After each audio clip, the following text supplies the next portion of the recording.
Assalamu alaikum. All right. I'm informed that it was a very interactive session yesterday. So I'm hoping that today we're going to continue with that legacy. और उसी तरह जिस तरह कल हम बहुत interactive session था, question answers हो रहे थे, तो आप लोगों के लिए अच्छी बात होगी ये सुनने में कि सिर्फ 18 या 19 स्लाइड्स हैं जो मैंने बनाई हैं. Although I'm supposed to go on for 1.5 hours. So that should make you also think that the amount of questions that I am expecting, and if obviously you're not going to ask questions, then I'll have to ask questions. So that's going to be even more fun, right? The topic that's been given to me is on internal controls, design and effectiveness. Now, before I move on with the slides and everything, let's just talk a bit about how internal controls are important and relevant in our daily lives, right? We go to the Nadra Center to make a Shanakti card. We go to the passport center. We go to so many places, driving license and all. And what's usually the first thing that happens? They would usually say कि token ले लें आप, right? There's a number. और एक serial number चल रहा होता है और आपकी बारी उसी वक्त आती है जब आपका टोकन नंबर जो है वो डिस्प्ले के ऊपर सामने नंबर लगा हुआ आता है, right? And having said that, there are always ways around that entire system whereby you can actually get your work done earlier, right? We are in this country and we know how it happens, right? So the small example that you just heard actually gives you, a thinking point where you can see that a certain system of controls exists, and then a certain system of controls can be circumvented. Control का एक system मौजूद है, ताहम control का वो system जो है, उसके around भी कोई ना कोई रास्ते निकल आते हैं, right? Having said that, does it mean controls are not important? No. Controls are very important, right? उसकी reason क्या है? यहां पर तो आपने line skip कर ली और अपना शनाख्ती कार्ड या पासपोर्ट या ड्राइविंग लाइसेंस बनवा लिया. What happens जब आपके शनाख्ती कार्ड पे किसी मर्द की बजाय खातून और खातून की बजाय मर्द की तस्वीर लग जाए? आप परेशान होंगे ना? आप सोचेंगे ये क्या हो गया? What happened on my CNIC? There's supposed to be a control system. I went to a data entry officer and that data entry officer said, sir, आपका नाम, सर आपकी जिन्स, आपकी उम्र, आप क्या करते हैं, आपका पेशा, आपने कितनी तालीम ली, और उसने एंट्री कर दी. उसके बाद जब शनाख्ती कार्ड निकला तो पता चला कि किसी खातून की तस्वीर लग गई और आप मर्द हैं. तो कहीं ना कहीं कोई कंट्रोल में प्रॉब्लम आ गई, राइट? ये वो रीजन है कि कंट्रोल इंपॉर्टेंट होता है, राइट? अब ये प्रैक्टिकल रियल लाइफ एग्जांपल से अब हम जरा ऑडिट की मिसाल पर चलते हैं. हमने सुना भी है, देख भी रहे हैं कि टेक्नोलॉजी ने लीप्स एंड बाउंड से तरक्की की है. हमारे बहुत माशाल्लाह यहाँ सीनियर लोग बैठे हुए हैं और we have come from the age where typewriter भी था और हम टाइपराइटर पे अकाउंट्स बना रहे होते थे. गलती हो जाती थी तो बड़ा मसला बन जाता था, पूरे अकाउंट्स दोबारा प्रिंट होते थे. कंप्यूटर प्रिंटर की फैसिलिटी बड़ी कम थी और ऑडिट फर्म्स के अंदर चाहे वो बड़ी हो या छोटी हो, डज नॉट मैटर, लेकिन कंप्यूटर ही बड़ी एक नायाब चीज थी. उसके बाद लैपटॉप्स आ गए और उसके बाद कैसे टेक्नोलॉजी तरक्की कर गई. लेकिन क्या आज ये कहा जा सकता है कि कंप्यूटर, लैपटॉप और ये इंटरनेट और सारे एनालिटिकल प्रोसीजर जो आजकल बड़ा बज़वर्ड बना हुआ है, डाटा एनालिटिक्स और एनालिटिकल टूल्स, क्या इससे आप सारा ऑडिट कर सकते हैं? Is it possible? So the younger people out there, I want to ask them the question. Think about the situation where you are going to audit a telecom company. Young generation को telecom से काफी, internet और internet services से काफी they are tech savvy. Can you audit a telecom company without checking their controls? एक postpaid card, एक prepaid card load होता है और उसके अगेंस्ट रेवेन्यू अर्न हो रहा है. मैं आपको कॉल कर रहा हूं, आप अपने फ्रेंड को कॉल कर रहे हैं, वो मुझे कॉल कर रहा है, हम मैसेज कर रहे हैं, हम इंटरनेट इस्तेमाल कर रहे हैं. हर सेकंड, हर मिनट, हर लम्हा वो टेलीकॉम कंपनी रेवेन्यू अर्न कर रही है. ऐसा ही है? Every minute, every second, revenue is being earned by that telecom company. Think about a bank. Every second, every minute, the bank is earning interest income, revenue, and every second, the bank is paying off or incurring interest cost to the deposit holders. तीसरी मिसाल, let's think of an oil marketing company. हम सब अपनी motorcycles में और गाड़ियों में बहुत महंगा पेट्रोल डलवाते हैं आजकल. Every minute somebody is filling up a tank in some city in Pakistan. क्या आप मुसलसल सब्सटैंटिव प्रोसीजर्स कर या टेस्टिंग करके, बगैर कंट्रोल्स की टेस्टिंग के, can you gain the desired level of assurance कि ये ऑयल कंपनी जो है XYZ, इस ऑयल कंपनी ने रेवेन्यू सही रिकॉर्ड किया हुआ? It can not happen. So नतीजा ये निकला कि इंटरनल कंट्रोल्स जो हैं that are an integral part of the organisation. Even before we as auditors come, जब साल खत्म हो जाता है और हम तब आते हैं ऑडिट करने, आप सिर्फ मैनेजमेंट का पर्सपेक्टिव देखें और सिर्फ कंपनी के मालिकान जो शेयर होल्डर्स हैं उनका पर्सपेक्टिव देखें, you will find out that internal control are the system that are designed to give a certain level of assurance to the owners of the company. There are also a system of controls that helps the management actually determine the policies and procedures that should be in place, right? And how, not breaching those policies and procedures is made effective. Having said that, अब एक और perspective भी देखिए. आपने दुनिया में एक बहुत बड़े बड़े फ्रॉड्स के बारे में सुना होगा. फलाना इतने रुपए खा गया, फलाना इतने खा गया. रुपए से बाहर चलते हैं, डॉलर्स में चलते हैं. यूएस की बात करते हैं. वर्ल्डकॉम, यूएस की एक बहुत बड़ी कंपनी, इतना बड़ा फ्रॉड हुआ. टेलीकॉम, वर्ल्ड टेल, इतना बड़ा फ्रॉड हुआ कि बिग 5 बिग 4 बन गई. पांचवी जो बहुत बड़ी फर्म थी वो खत्म हो गई उसकी वजह से. पब्लिक न्यूज है इसलिए शेयर कर रहा हूं. और यूएस के अंदर फेडरल कोर्ट की सारी उसकी हियरिंग्स और प्रोसेसेस जो हैं वो अवेलेबल हैं, आप लोग पढ़ सकते हैं. Was it just because there was one or few persons who had a bad intention? Was it just that? क्या सिर्फ बुरी नीयत की वजह से वो फ्रॉड हो गए थे? नहीं, कंट्रोल्स में कहीं ना कहीं कोई मसला था. कहीं ना कहीं इंटरनल कंट्रोल में, आइदर उसके डिजाइन में या उसकी इफेक्टिवनेस में कोई प्रॉब्लम था. So before even I open up my slides and I open up to what is going on, the backdrop of why we are learning this and why this is so important is very, very important. A person can have the worst niyat, a person can be the most fraudulent person, a person can think of whatever they want to do, but if internal controls are strong, that person will not be able to do that so easily. Either he will have to combine with some other persons, जिसको हम आम जबान में audit की इस्तेलाह में कोलूजन कहते हैं. उसको कोलूजन के साथ एक दो लोगों को साथ मिलाकर चलना पड़ेगा कोई कंट्रोल को सर्कमवेंट करना और इरेगुलरिटी या फ्रॉड करने के लिए, या उसको कोई और वेज अराउंड ढूंढने पड़ेंगे. राइट? इसी तरह आईटी का जमाना है तो आईटी के कंट्रोल्स भी आपने सुने. आप सिस्टम में जाते हैं, चाहे वो एसएपी हो, ऑरिकल हो, कोई भी सिस्टम हो, आर्म सिस्टम हो, आप डेबिट डालते हैं 100 का और क्रेडिट डालते हैं 50 रुपए का और पोस्ट का बटन दबाते हैं, तो क्या एंट्री पोस्ट होने देगा? सिस्टम एंट्री पोस्ट नहीं होने देगा. वो बोलेगा भाई your debit is 100 and your credit is 50. I am sorry, this is not on, it's not happening. Right? तो एक और नतीजा जो अब इससे अखस हुआ वो क्या हुआ कि कंट्रोल्स जो है वो दो तरह के काम करते हैं. कंट्रोल्स प्रिवेंट भी करते हैं इरेगुलरिटी, फ्रॉड को होने से, और कंट्रोल्स डिटेक्ट एंड करेक्ट भी कर देते हैं. ये हमने बेसिक ऑडिटिंग में पढ़ा हुआ है. आप लोग माशाल्लाह यंग लोग हैं सारे यहाँ पे, बहुत सारे, तो वो आप लोगों ने ऑडिटिंग की बेसिक इस्तेलाह पढ़ी हुई कि कंट्रोल दो काम करता है, प्रिवेंट करता है या डिटेक्ट करता है. सही? तो 100 का डेबिट डाल के 50 का क्रेडिट नहीं डाल सकते, तो उस कंट्रोल ने बेसिकली, जो सिस्टम बेस्ड आईटी कंट्रोल है, उसने प्रिवेंट कर दिया. आपको करना ही नहीं दी, वो एंट्री पोस्ट ही नहीं हुई, गलत काम कर ही नहीं पाए आप. और कुछ कंट्रोल्स हैं जो डिटेक्ट कर देते हैं. इसकी मिसाल क्या हो सकती है? Anybody would like to give an example? A control that can detect a problem. Security? Sorry, come again. Security camera can detect something going on. Exception reports. मैं एक एजिंग एनालिसिस जनरेट करता हूं और उससे मुझे पता चल जाता है कि मेरा कौन सा कस्टमर 180 दिन हो गया और उसने अभी तक पैसे नहीं दिए. मैं उसको जाके लेटर लिखता हूं, भाईजान it's been 6 months, you have not paid the money. Right? ये भी मेरा एक कंट्रोल है. Other examples of detect controls? Sorry? Bank reconciliation statement, very good.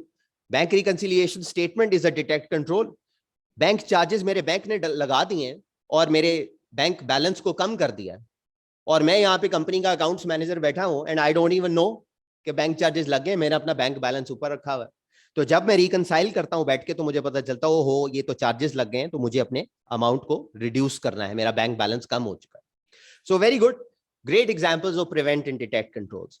So now all this background should help you understand why controls are so important. You can be in the best of companies with the best of brand names and reputations and all, yet irregularities can happen, yet frauds take place, yet there are cases where it is said that auditor ने नहीं पकड़ा इसको. Auditor क्या कर रहा था, auditor negligent क्यों था. ऐसा ही होता है ना, चाहे पाकिस्तान में हो या बाहर सुनने में आता है. तो बात ये होती है कि ऑडिटर ने तो डिटेक्ट नहीं करना है, तो हमने पढ़ा, कल भी देखा होगा हमने, एथिक्स में भी और बाकी एरियाज में भी responsibility, but yet there is an expectation that the auditor would have, while they are checking the financial reporting system, the financial statements and all that, would have tested some controls, right? So we'll move on now and I'll share the objectives for today for this session. So first of all, I'm going to give a little briefing around ISA 315 and ISA 330. 330 is the main standard, ISA 330, which deals with responding to all the risk assessment that is done. Whereas ISA 315 sets the base for understanding the business and doing your risk assessment, right? So we'll talk about controls, and in terms of ISA 330, what those controls are and what are the design and other attributes of controls, right? And then we'll also discuss how to appropriately document some control attributes and control procedures. इसकी documentation कैसे होती है. एक बहुत ही common इस्तेलाह है जो हर firm में शायद आपने और हर जगह सुनी होगी, not documented not done. If it is not documented it is not done. किसी भी ऑडिटर की फाइल जब खुलती है, चाहे वो नैब खोले, FIA खोले, SECP, AOB, कोई भी हो, रिव्यू हो, QCR, ICAP करने आए, अक्सर हम यही सुनने को मिलता है, ICAP से भी बहुत ज्यादा सुनने को मिलता है, not documented sir, not done. You can go around saying, sir मैंने ये भी किया था, सर मैंने ये भी चेक किया था, सर नहीं मैंने जाके क्लाइंट से पूछा था कि उसने ये चीज, सर पूछा था, आपने बात की थी. Is that evidence? क्या कोई कोर्ट एक्सेप्ट करती है? नहीं करती. Not documented, not done. So इसीलिए I've added this flavor over here that how are we going to document properly control attributes and our control procedures. And then I'll talk about some test of control procedures and evaluating the findings from those procedures. That is also very important, because when you talk about control design and control effectiveness, there will be cases where when you are doing your testing, some controls will be found to be deficient. कुछ controls आपको नजर आएंगे कि वो deficient है, उनमें problem है, उनके अंदर उस जिसको हम आम जबान में control finding कह सकते हैं. हर फर्म उसके लिए एक different इस्तेलाह इस्तेमाल करती है, लेकिन common जो terminology है हम उसी पर चलेंगे, और वो है control finding. Finding कुछ भी हो सकती है. फाइंडिंग ये है कि कंट्रोल सही एक्सरसाइज नहीं हुआ. फाइंडिंग ये भी है कि बैंक रिकंसिलिएशन पे किसी ने साइन नहीं किए. फाइंडिंग ये भी है कि वाउचर के ऊपर अकाउंट्स मैनेजर के सिग्नेचर मिसिंग थे. फाइंडिंग ये भी है कि टोटल जो है वो मैच नहीं किया किसी ने. तो ये फाइंडिंग क्या होती है, और इस फाइंडिंग के बाद हमें करना क्या होता है अगर कोई फाइंडिंग निकल आए, क्योंकि कंट्रोल प्रोसीजर के बाद जो नेक्स्ट स्टेप होता है वो तो आपकी डिटेल टेस्टिंग होती है. तो अगर कंट्रोल प्रोसीजर फेल हो जाए और आपका ऑडिट प्रोसेस आपको ये बताए कि कंट्रोल वीक है, सो व्हाट डू यू डू, ये भी डिस्कस करेंगे. और लास्टली वेरी ब्रीफली मैं थोड़ा सा IT रिस्क रिलेटेड कंट्रोल्स भी बात करूंगा इंशाल्लाह. I will try to address some IT related concerns, because obviously most of the organizations that you are going to audit and that you would have audited, they will have some kind of an IT presence. It could be a complex or less complex or a very complex structure around IT. Some companies have got very complex ERPs. Some companies are saying that हाँ जी हमारे पास ERP लगा हुआ है, लेकिन actually it's no more than a general ledger system. And some companies are using off the shelf बड़े simple software. मैं नाम तो किसी का नहीं लूंगा, लेकिन ये है कि आपको मालूम ही है बहुत सारे आपके ऑडिट क्लाइंट्स के ऊपर जो सिंपल सॉफ्टवेयर चल रहे हैं जिसमें general ledger system, accounting system जो है वो चल रहा है. तो इन सबको भी हम एक ब्रीफली देखेंगे कि IT रिलेटेड कंट्रोल्स और फिर उन कंट्रोल का डिजाइन और इफेक्टिवनेस कैसे होती है. बिकॉज जब भी कंट्रोल की बात की जाएगी तो सिर्फ मैनुअल कंट्रोल्स की बात नहीं होगी, IT रिलेटेड और ऑटोमेटेड कंट्रोल्स की बात भी हम करेंगे, right? I would not like to go to a lot of detail around theory because I want to make it more interactive, obviously. But before we, go on to give more examples, I think it's important that we understand control hota kya hai, right? What is internal control? मिसालें तो मैंने आपको बहुत दे दी, नादरा से लेके सारी, but अभी हम आगे बढ़ते हैं. So internal control is the process designed, implemented, and maintained by those charged with governance, management, and other personnel to provide reasonable assurance about the achievement of an entity's objectives with regard to reliability of financial reporting, effectiveness and efficiency of operations, and compliance with applicable laws and regulations. 3 चीजों की उसने बात की है. Entity की objective को पूरा करना है 3 हवालों से: reliability of financial reporting, effectiveness and efficiency of operations, and compliance with applicable laws and regulations. Can we say that reliability of financial reporting is the only one that is important for the auditor, and the other 2, effectiveness and efficiency of operations and compliance with applicable laws and regulations, is not important for the auditor? क्या हम ये कह सकते हैं? क्योंकि मैं तो auditor हूं, मेरा तो काम फाइनेंशियल रिपोर्टिंग को चेक करना है. I should only be looking at what is recorded in the numbers. मैं तो नंबर क्रंचर हूं, मैं अकाउंटेंट हूं. Can we say that? क्या ऑडिटर की when the auditor is performing their control procedures, is it important that the auditor also checks controls around operations and compliance with law? What do you think? करना चाहिए, नहीं करना चाहिए? बिल्कुल सही, क्योंकि लॉ की ब्रीच बहुत खतरनाक भी हो सकती है और लॉ की ब्रीच कुछ नहीं भी हो सकता. मिसाल के तौर पे आपने एक छोटा सा ब्रीच कर दिया लॉ का जिसका कोई फाइनेंशियल इंप्लीकेशन खास नहीं है, फाइन. बट अगर आप एक फार्मास्यूटिकल कंपनी है और आप एक ऐसा बैंड इंग्रेडिएंट यूज कर रहे हैं या उसकी हैजर्डस प्रोसेस है उसको बनाने का और उसमें आप ड्यू कंप्लायंस प्रोसेस फॉलो नहीं कर रहे, क्या इसके अराउंड जो कंट्रोल्स हैं वो ऑडिटर के परव्यू में आने चाहिए?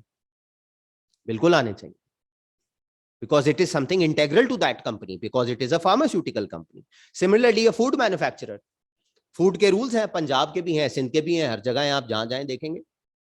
Can you actually not follow your Punjab food rules or the other rules and still say that I am a very good food manufacturing company, and the auditor comes and says, fine, yeah, I don't care if you're selling mango juice, but it is actually lychee juice? Doesn't matter. It does matter, right? And similarly, the second one, effectiveness and efficiency of operations. Lots of our audit clients, especially here in Punjab, lots of them are manufacturing companies. They are manufacturing clients, or they are trading companies, trading clients, right? बहुत सारे पंजाब में हमारे माशाल्लाह बहुत एक factory, textile और fast moving consumer products and consumer goods जो है उसका एक आपको नजर आता है, और हमारी माशाल्लाह क्लाइंट बेस पंजाब में बहुत ज्यादा इसी के अराउंड नजर आती है आपको. तो क्या इन्वेंट्री के ऊपर कंट्रोल्स ना हो तो ऑडिटर सेटिस्फाई होगा? एक कंपनी जो है, गर्मी का मौसम है तो चलें जूस की बात ही करते हैं, एक कंपनी मैंगो जूस बनाती है, वो कितने मैंगो लेती है या मैंगो पल्प खरीदती है, टन या केजी या टन के अंदर वो मैंगो पल्प लेती होगी और उससे वो जूस मैंगो का बनाती है मजेदार, और वो हम पीते हैं. क्या इसके अराउंड अगर कंट्रोल ना हो ऑडिटर सेटिस्फाई हो सकता है कि बैलेंस शीट में इन्वेंट्री सही रिकॉर्ड हुई भी है? कभी नहीं हो सकता. It's not possible. So what is the result? The result is that all 3 aspects with regard to internal controls are important when the auditor is testing controls.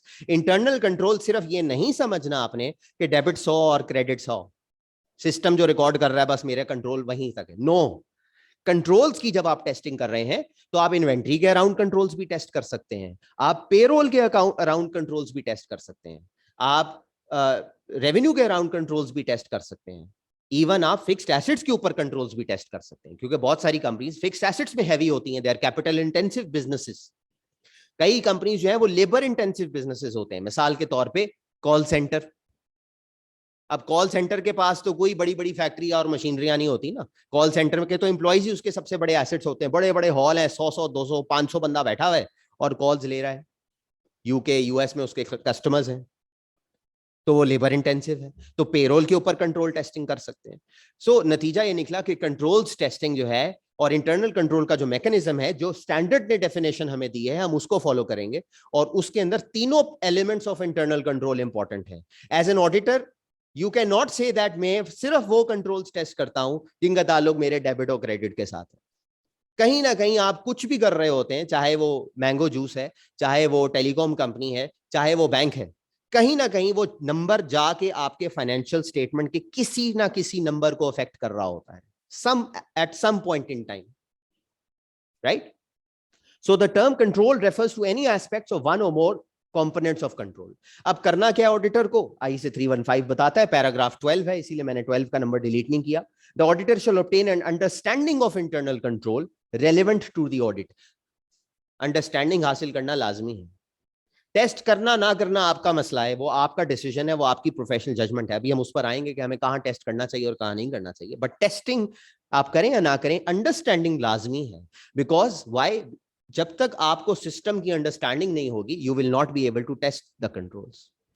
जब तक आपको यह नहीं पता कि नादरा में टोकन सिस्टम कैसे चलता है, तब तक आप उसके अराउंड सर्कमवेंट भी नहीं कर पाएंगे, तब तक आप वो लाइन को स्किप करके अपना पासपोर्ट या शनाख्ती कार्ड पहले बनवा भी नहीं पाएंगे। तो वो जो करते हैं उनको भी सिस्टम का पता होता है और वो उस कंट्रोल को ही ब्रीच करते हुए वो काम कर रहे होते हैं, unfortunately. Although most controls relevant to the audit are likely to relate to financial reporting, not all controls that relate to financial reporting are relevant to the audit. Now this is another aspect. Control बहुत important है, हमने बात कर ली, लेकिन क्या सारे control auditor को test करने चाहिए? क्या एक कंपनी के अंदर जितने कंट्रोल है, पेरोल पे अलग कंट्रोल है, भाई किसी को एक्स्ट्रा सैलरी ना मिल जाए, किसी को डबल सैलरी ना चली जाए, किसी को कम सैलरी ना चली जाए, जो बंदा लीवर था उसको अगर 17 तारीख को छोड़कर गया तो 17 तक की तनख्वाह मिली हो, पूरे महीने की ना मिली हो, ये कंट्रोल्स है ना। क्या सारे कंट्रोल्स टेस्ट करना जरूरी है हर दफा? What do you think? नहीं। You can skip testing of controls, you can skip certain aspect of testing of controls, you can rely on your prior year procedures with regard to test of controls even. ये भी आपको standard allow करता है। आप prior year procedures perform करते हैं और detail testing proper करते हैं अगर कंट्रोल्स की, you can still do walk throughs, understand that the control system has not change and place your reliance on controls. Even you can go on saying that I did the detailed testing last year and this time around I'm going to do less detailed testing. ये भी possible है। All these options are there and what is it dependent on? Professional judgment. It will always be the auditor's professional judgment. There will never be a one size fit all. There will never be a situation where we say कि अच्छा इतने test कर लोगे तो तुम satisfy हो जाओगे। एक बैंक है उसकी 1000 ब्रांचें हैं और एक बैंक है उसकी 50 ब्रांचें हैं। एक बैंक जो है पूरे पाकिस्तान में फैला हुआ है, उसकी 1000 ब्रांचें हैं और एक बैंक पाकिस्तान में उसकी 25 ब्रांचें हैं। क्या 25 के सैंपल से दोनों में सेटिस्फैक्शन हो सकती है? दोनों जगह ऑडिटर जाता है, 25 का सैंपल लेता है, वहां भी 25 का सैंपल लेता है, यहां भी 25 का सैंपल लेता है। क्या सेटिस्फाई आप कहेंगे? अपने आप को जरा एओबी या एससीसीपी या आई कैप क्यूसीआर रिव्यूअर के तौर पे देखें, क्या आप सेटिस्फाई होंगे अगर किसी और ने ये काम किया होगा? भाई इतना बड़ा बैंक, वहां तुम्हारा 25 का सैंपल और तुम कह रहे हो मैं सेटिस्फाइड हूं, और इतना छोटा सा बैंक उसके मुकाबले कहां 1000 ब्रांचें, कहां 25 ब्रांचें, and you saying no I am fine. Not possible. So ये मैटर ऑफ प्रोफेशनल जजमेंट है, और मैटर ऑफ प्रोफेशनल जजमेंट में जाहिर है आपकी जजमेंट और मेरी जजमेंट फर्क हो सकती है। आप जिस फर्म में काम कर रहे हैं, आपकी अपनी जजमेंट, आपके मैनेजर की और आपके पार्टनर की जजमेंट फर्क हो सकती है। Obviously the more seasoned the person is, the more experienced the person is, जितने ज्यादा सीनियर और एक्सपीरियंस पार्टनर्स होंगे, जाहिर है वो अपने तजर्बे से बात कर रहे होंगे। तो वो अगर आपको कहते हैं कि एक्सटेंड करें सैंपल साइज, टेस्टिंग ज्यादा करें, तो definitely there must be reason around that. फिर सवाल पैदा होता है नेचर एंड एक्सटेंट का, कितनी टेस्ट करें और क्या टेस्ट करें, राइट? क्योंकि हर एक के ज़हन में यही सवाल आएगा ना, यार अच्छा यार चलो कंट्रोल्स टेस्ट कर लेते हैं, देख लेते हैं बैंक रिकंसिलिएशन कितनी दफा साइन होती है, देख लेते हैं पेरोल के अंदर जो है वो कितनी दफा सैलरी जो है वो किसी को डबल पे होती है, या कितने मेरे प्रिवेंट कंट्रोल्स हैं। मैं खुद सिस्टम में जाता हूं, क्लाइंट को कहता हूं मुझे सिस्टम की लाइव एक्सेस दे, आई वांट टू टेस्ट 100 का डेबिट और 50 का क्रेडिट डाल के क्या सिस्टम मुझे ब्लॉक करता है, एंट्री पोस्ट कर देता है। ये मेरे प्रोसीजर्स हो सकते हैं ना अराउंड कंट्रोल्स टेस्टिंग का, किस हद तक मुझे जाना है। तो पैराग्राफ 13 इसके बारे में कहते हैं, when obtaining an understanding of controls that are relevant to the audit, the auditor should evaluate the design of those controls and determine whether they have been implemented, by performing procedures in addition to inquiry of the entity's personnel. So the key word here is design. Second line में आप देख रहे हैं कि जब भी आप understanding करेंगे कंट्रोल्स की, तो आपको समझना क्या है, auditor shall evaluate the design of those controls, and that is the key word in the presentation and the topic that has been given to you. Design of controls. Not every control can be said to be perfectly or effectively designed. Some controls are more, some controls are well designed, some controls are not as well designed, right? And I'll also give you some examples around those relevant areas. But let's first ask some questions around test of control procedures. You must have performed test of control. सबने किए हैं controls testing, सबने अपनी life में की होगी अभी तक, प्रोफेशनल लाइफ में controls test किए होंगे बहुत सारे, right? तो Why do we perform test of controls? इसका सवाल तो शायद हमने अपनी बैकग्राउंड में और उसमें असेस कर लिया कि कंट्रोल्स हैं ही इतने important. You can not get the reasonable level of assurance without testing controls in certain situations. But that having said that, it also does not mean के कंट्रोल्स टेस्टिंग मैंडेटरी है. ऐसा भी नहीं है. For example, it's a very simple organisation जो कि trading का काम कर रही है, फिनिश गुड ही ले रही है, फिनिश गुड ही आगे बेच रही, उसमें कोई प्रोसेस नहीं हो रहा, कोई WIP नहीं है, कोई रॉ मटेरियल नहीं है, कुछ भी नहीं है. सिंपल एक चीज आती है और चली जाती है, और आप उसके अंदर एक सिंपल जो है वो उसकी न्यूमेरिक रिकंसिलिएशन बनाते हैं, तो आपको कंट्रोल्स टेस्टिंग की जरूरत नहीं है. हैविंग सेड दैट, बहुत सारी ऑर्गेनाइजेशंस जिसमें मैन्युफैक्चरिंग, जिस तरह भी मैं बात कर रहा था कि हमारे पंजाब में बहुत सारी लगी हुई इंडस्ट्रीज और फैक्ट्रीज जो प्रॉपर मैन्युफैक्चरिंग का काम कर रही हैं, तो वहां पे क्या आप कंट्रोल्स टेस्टिंग के बगैर चल सकते हैं आगे? नहीं. क्यों? क्योंकि ऑडिटर तो साल के एंड में आता है, ऑडिटर तो पूरा साल वहां होता नहीं है. तो it can be very difficult actually to test control, to get the reasonable level of assurance without testing controls, right?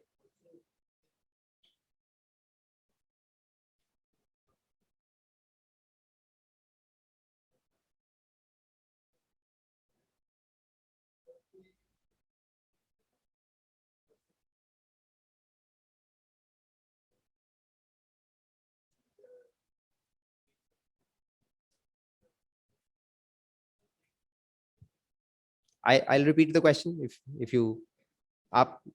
So the question is a very good question from Big Sab.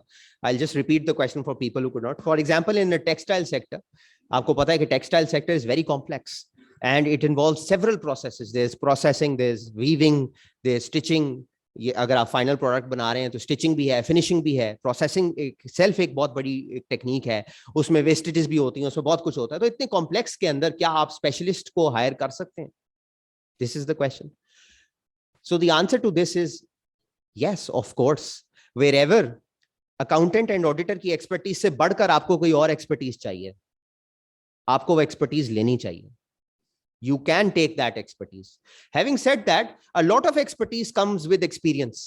So for example, if there's a young guy out here or a girl out here who are doing textile audit for the first time, they will not even know what is the wastage ratio. What is the average wastage ratio? जब कपड़ा जो है उसको process किया जाता है और वो श्रिंक हो जाता है सबसे पहले तो, और उसके बाद उसको जब उसकी ब्लीचिंग करते हैं और उसके बाद प्रोसेसिंग करते हैं, तो उसके बाद उसके अंदर वेट में चेंज आ जाता है इस कपड़े में. जब रॉ कॉटन आप लेते हैं, यान लेते हैं और उसके बाद आप उससे बनाते हैं, ग्रेज फैब्रिक बनाते हैं और उसके बाद आप उसको बनाते हैं. तो लेकिन एक एक्सपीरियंस सीजनल प्रोफेशनल जो होगा वो जानता होगा, यार मैंने तो भाई 25 इस तरह के ऑडिट्स किए, तो मुझे पता है कि रेशो 4 से 5% होती है, इससे ज्यादा नहीं होती. तो अगर ये 4 से 5 में आ रही है तो make sense. But let's say you are doing an audit for the first time, एक नई टेक्सटाइल कंपनी है, एक कोई नया प्रोसेस है जिसका आप ऑडिट कर रहे हैं, definitely you can take help from somebody who is an expert in that sector. मैं मिसाल दे देता हूं, पेट्रोलियम सेक्टर के अंदर जो आपकी ऑयल पाइपलाइन होती है, मिसाल के तौर पे कराची से लेकर लाहौर तक एक ऑयल की पाइपलाइन आ रही है, और 31 दिसंबर पे मुझे स्टॉक रिकॉर्ड करना है ऑयल इन पाइपलाइन. कैसे करूंगा? कितना मुश्किल सवाल है. 31 दिसंबर मेरा ऑडिट का ईयर एंड है. बैलेंस शीट के अंदर statement of financial position, sorry मैंने पुराना टर्म यूज किया, स्टेटमेंट ऑफ फाइनेंशियल पोजीशन में ऑयल इन पाइपलाइन स्टॉक आ रहा है. कैसे मेजर करूंगा? मैं अंदर जाके तो कर नहीं सकता, गिन में सकता नहीं. I take help from petroleum engineers. I will have to do that. इसी तरह एक्चुअरी है, रिटायरमेंट बेनिफिट की कैलकुलेशन आप कर रहे हैं. हम अकाउंटेंट और ऑडिटर हैं, एक लेवल पर आकर हमारा नॉलेज जो है वो रुक जाएगा, हमें हेल्प लेनी पड़ेगी एक्चुअरी की. एक्चुअरियल साइंसेज जिसने की हुई है, वो डेमोग्राफिक assumptions को रिव्यू करता है, वो डिफरेंट चीजों को देखकर करता है. So the simple answer is yes, and you should take help from experts where you feel that this is outside of your comfort zone. This is something that is beyond basic accounting and auditing. But having said that, sir.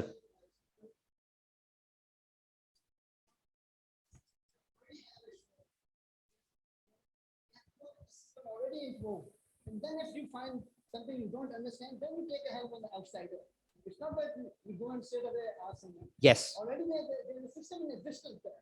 Yes. You have to review it, how confident you are about it, then you take the next step. Exactly. Yes. So obviously the first thing is that you review the system. इसीलिए हमने understand की बात पहले की थी. पहला understand करना है. अभी पीछे जो हम बात कर रहे थे वो understand ही की बात थी सबसे पहले, कि जब तक आप नंबर 12 में आप पहले देखिएगा, the auditor shall obtain an understanding of internal control relevant to the audit. बिल्कुल सही बात और रेलेवेंट बात सर ने की है कि जब तक आप पहले अंडरस्टैंड नहीं करेंगे तब तक आप अगले स्टेप पे नहीं जाएंगे. ये नहीं कहेंगे नहीं मुझे तो आता ही नहीं यार, चलो कोई एक्सपर्ट बुला लो. It will have to be done in a different way. इसलिए रिक्वेस्ट जी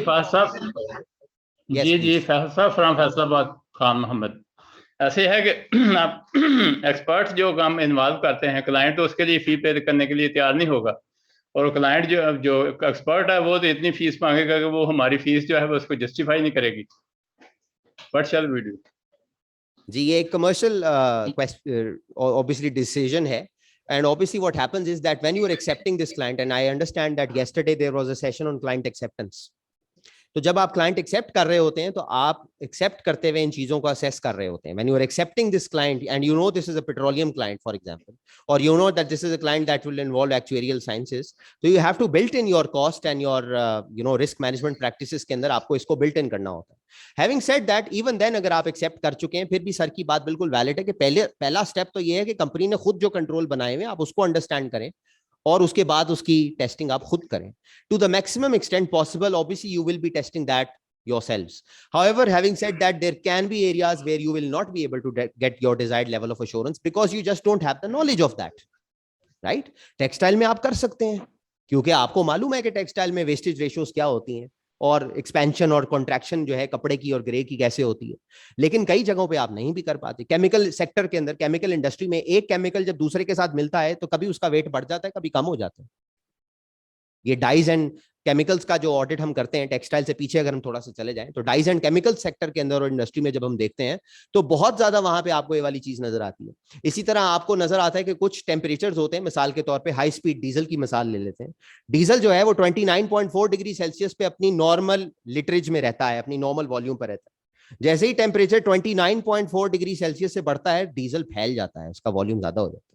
और जैसे ही सुकड़ता है, सर्दियां होती हैं मिसाल के तौर पे 5-10 डिग्री लाहौर, गुजरांवाला, मुल्तान में टेम्परेचर होता है तो वो सुकड़ जाता है, उसका वॉल्यूम कम हो जाता है. तो ये टेम्परेचर गेन लॉस की क्या कैलकुलेशन है? पहली दफा तो शायद आपको हेल्प लेनी पड़े, लेकिन अगर आप एक रिकरिंग ऑडिट की बेसिस पे सर इसको देखें, मसलन आपने 5 साल उसका ऑडिट करना है तो पहली दफा की कॉस्ट वो इवन आउट हो जाती है 5 साल के ऊपर, ऐसा भी हो जाता है. तो एक्सपर्ट ले सकते हैं depending on your risk assessment, और ऑब्वियसली कॉस्ट के पर्सपेक्टिव में आपको क्लाइंट के साथ इसको डिस्कस करना चाहिए. अब जब हम नेचर की बात करते हैं टेस्ट ऑफ कंट्रोल की, कि कंट्रोल टेस्टिंग में क्या क्या आता है और किस तरह से परफॉर्म की जाती है, तो ये 4 बेसिक प्रोसीजर्स होते हैं और 5वां मैंने एंड पे लिखा है जिसकी मैं बात बाद में करूंगा. बेसिक प्रोसीजर्स 4 हैं जिससे आप कंट्रोल्स टेस्टिंग करते हैं: inquiry, observation, inspection and reperformance या रिकैलकुलेशन. इसको एक ही कहा गया है, रीपरफॉर्मेंस और रिकैलकुलेशन. ऑल्दो ये ग्रामेटिकली अगर हम इंग्लिश ग्रामर में देखें तो मुख्तलिफ लफ्ज, राइट. इंक्वायरी बड़ा कॉमन है, आप जाकर क्लाइंट से इंक्वायरी करते हैं कि सर आप बैंक रिकंसिलिएशन स्टेटमेंट का रिव्यू करते हैं. जी मैं करता हूं. अच्छा बताइए कि कौन से आइटम्स को आप रिव्यू करते हैं? जी मैं 1 लाख रुपए से ऊपर जितने रिकंसाइलिंग आइटम होते हैं मैं सबका रिव्यू करता हूं. अच्छा, उसके बाद आप क्या करते हैं? आप साइन करते हैं? जी मैं साइन करता हूं. अगर कोई प्रॉब्लम निकल आए तो क्या करते हैं? मैं उसके वापस भेज देता हूं अकाउंट्स ऑफिसर को. मैं कहता हूं भाई ये रिकंसाइलिंग आइटम आ रहा है, इसकी तो एंट्री डलनी चाहिए बैंक के अंदर, अपनी लेजर में एंट्री डालो. बैंक रिकॉन की मैं इसलिए मिसाल दे रहा हूं कि वो ऐसी चीज है जो तकरीबन हर ऑडिट में मेरा ख्याल है 99.999% में निकलती होगी. बैंक तो हर एक के पास होता है और बैंक रिकंसिलिएशन भी हर जगह होती है ऑब्वियसली. सो आप इंक्वायरी के जरिए अपने टेस्ट ऑफ कंट्रोल्स परफॉर्म करते हैं. सेकंड एस्पेक्ट है ऑब्जर्वेशन. ऑब्जर्वेशन के जरिए करते हैं. इसका बेहतरीन मिसाल, एक मैन्युफैक्चरिंग एंटिटी में आप जाते हैं तो you want to have a look around the factory, you want to look how this product is made. अभी सर टेक्सटाइल की मिसाल दे रहे थे, तो जब तक आपने खुद नहीं देखा होगा टेक्सटाइल का प्रोसेस, आप लेजर्स और वाउचर्स और कागजों की बेस पे तो ऑडिट नहीं कर पाएंगे ना, जब तक आपको खुद नहीं पता अच्छा भाई ये धागा ऐसे आता है, ये धागा ऐसे बनता है, ये कॉटन बेल आई, ये इससे ऐसे ये धागा बना, इसके बाद ये ग्रे फैब्रिक बने, फिर ये इसकी जो है प्रोसेसिंग में गया, फिर ये स्टिचिंग हुई और फिर ये फाइनल फैब्रिक बना, फिर इसकी पैकिंग हुई, और फिर मैं आपने सोचा अच्छा ऑब्जर्व आपने कर लिया। इसका मतलब कि अगर एक कंपनी लेट से पोलो शर्ट्स बना रही है और पोलो शर्ट्स की एक ही पैकिंग होती है जो प्लास्टिक रैपिंग उसकी होती है, तो अगर मैंने 1 लाख प्लास्टिक के रैपर इस्तेमाल किए हैं तो फिर मेरी सेल भी 1 लाख पोलो शर्ट्स के बराबर होनी चाहिए, ऐसा ही है ना, तो आप उसको रिकंसाइल कर लेते हैं, राइट। ये वो है जो 5वां है डेटा एनालिसिस, जहां पे आप sir kindly mic. First thing after meeting with the client, the most important, I think, what I've been doing all around my life, okay, you have to, the first thing you have to do is you should, after meeting the client initially, you should go and see its manufacturing concern, how it is really said. That is very, very important.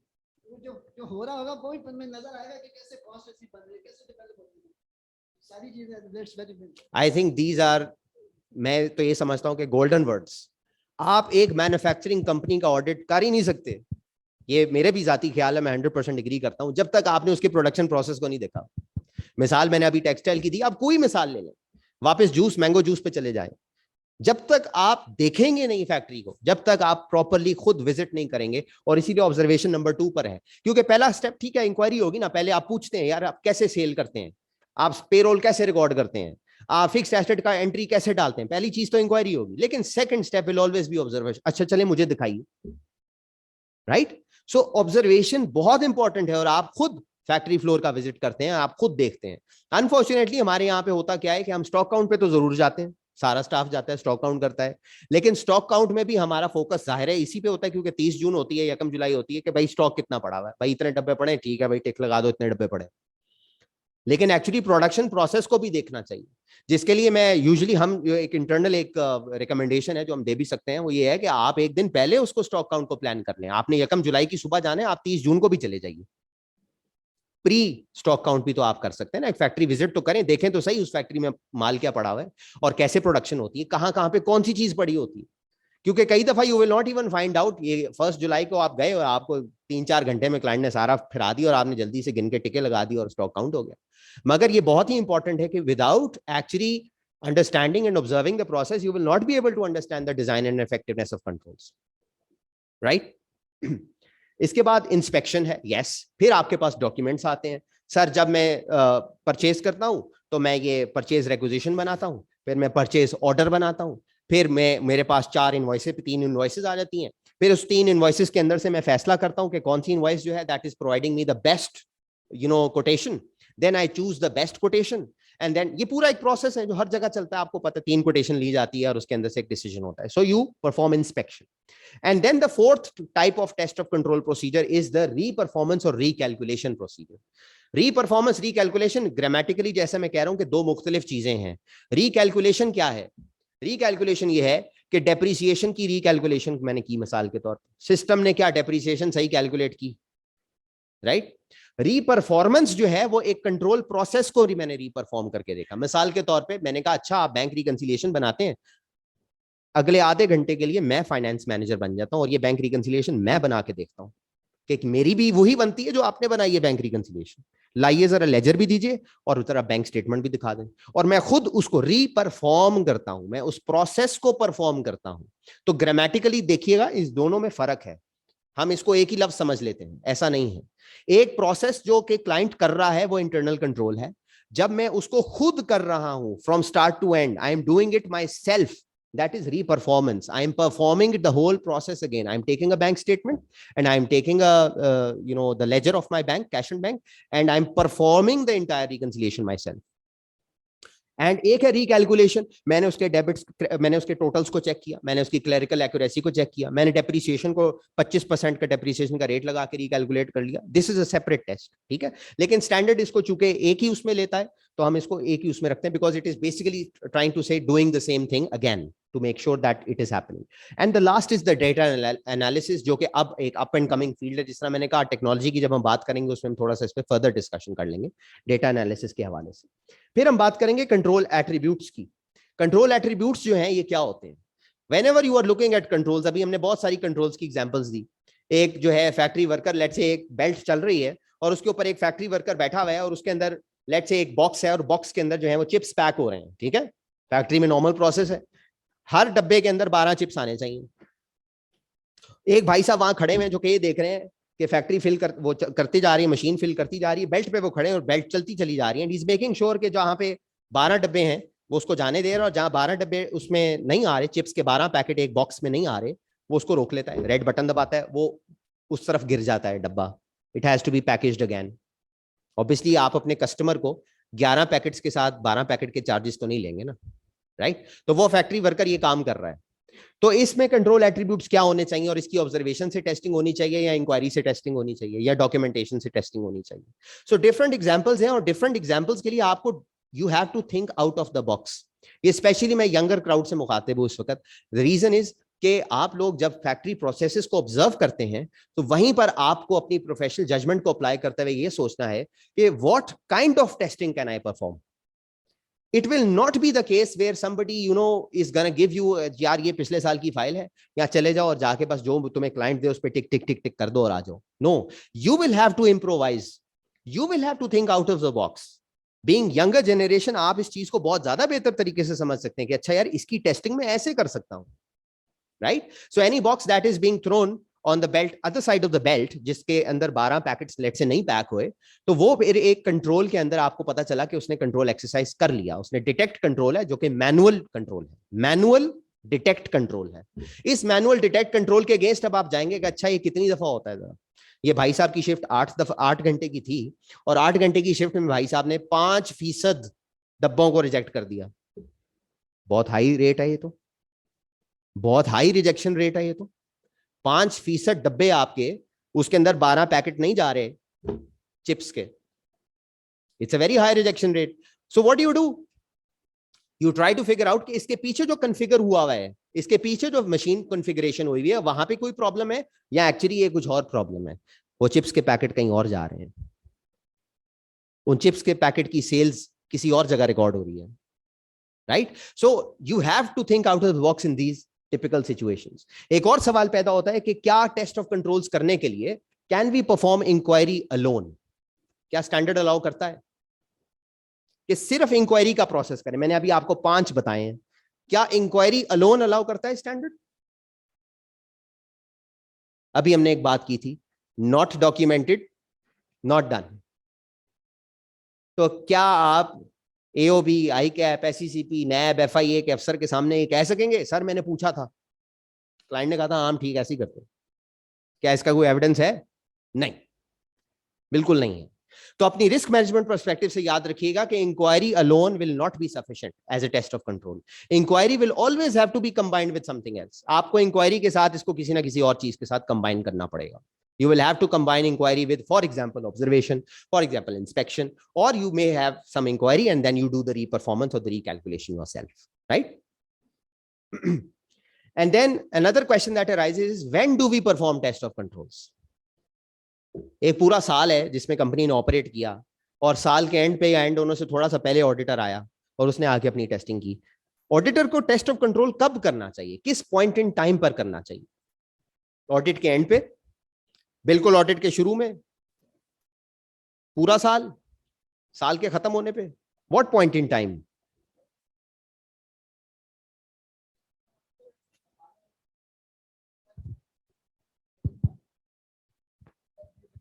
most of the time.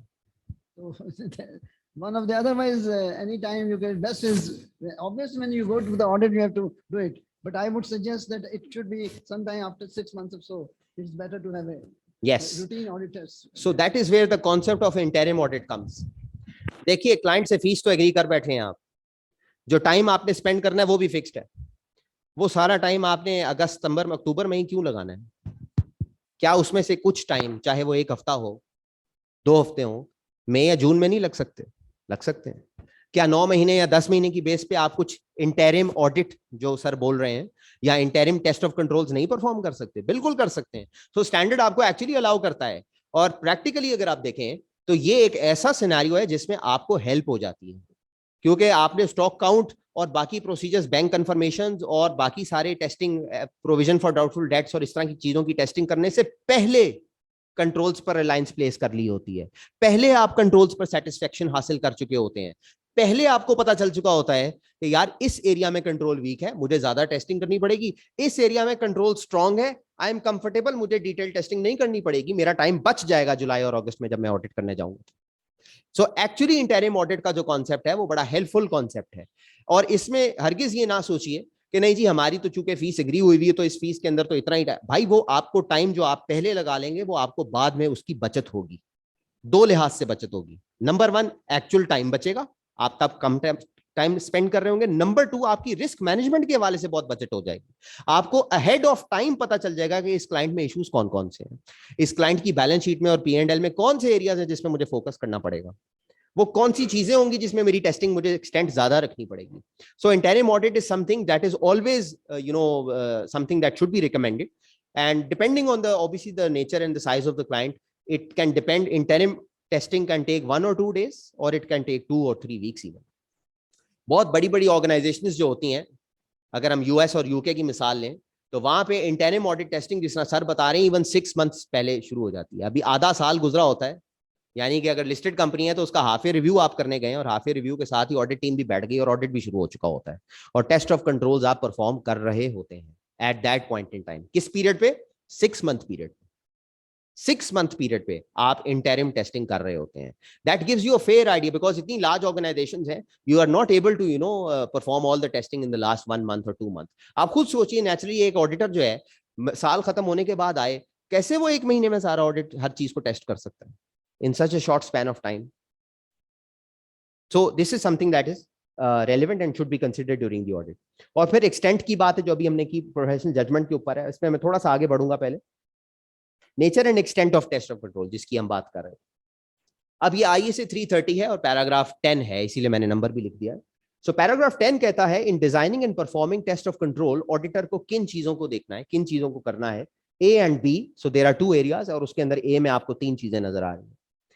जब आप design और perform कर रहे हैं अपनी controls testing, तो auditor को perform करने हैं other audit procedures in combination with inquiry. ये देखिएगा, ये अभी जो मैंने आपसे सवाल पूछा था कि inquiry alone is not sufficient, in combination with inquiry होगा हमेशा।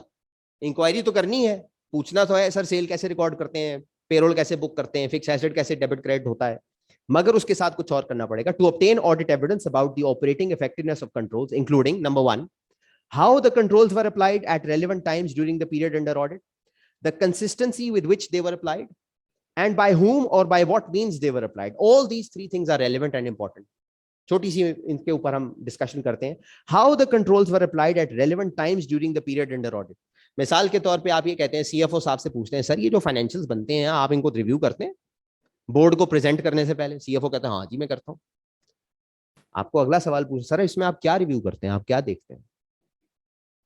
एक तो आप ये सोचते होंगे ना कि बोर्ड ने मेरी खिंचाई करनी है कि मेरी परफॉर्मेंस अच्छी थी या बुरी थी, सवालात होंगे मेरे से। क्या आप इस हवाले से रिव्यू करते हैं या आप इसको IFRS के हवाले से रिव्यू करते हैं, 4th schedule और 5th schedule of the companies ordinance के हवाले से रिव्यू करते हैं, कंपनीज एक्ट सॉरी के हवाले से रिव्यू करते हैं? तो you have to ask the relevant questions, not just के यार ये सिग्नेचर हो गया तो कंट्रोल प्रोसीजर सेट है, टिक लगा दो। ये जो हमारी टिक मार्क अप्रोच है ना, जब हम कंट्रोल्स टेस्टिंग करते हैं, ये टिक मार्क अप्रोच अनफॉर्चुनेटली हमें प्रॉब्लम में डाल देती है। और मैं आपको इसकी प्रैक्टिकल मिसाल दे रहा हूं कि मैंने खुद फेस किया हुआ इन्वेस्टिगेशन ऑफिसर को, जिसने कहा भाई ये टिक का क्या मतलब है? मैंने कहा सर टिक का मतलब ये है कि वो देखें बैंक रिकंसिलिएशन बनी हुई थी तो उस पर टिक लग गया, तो इसका मतलब सर ये सही है। टिक है सर? उसने कहा भाई मैं तुम्हें टिक बताता हूँ।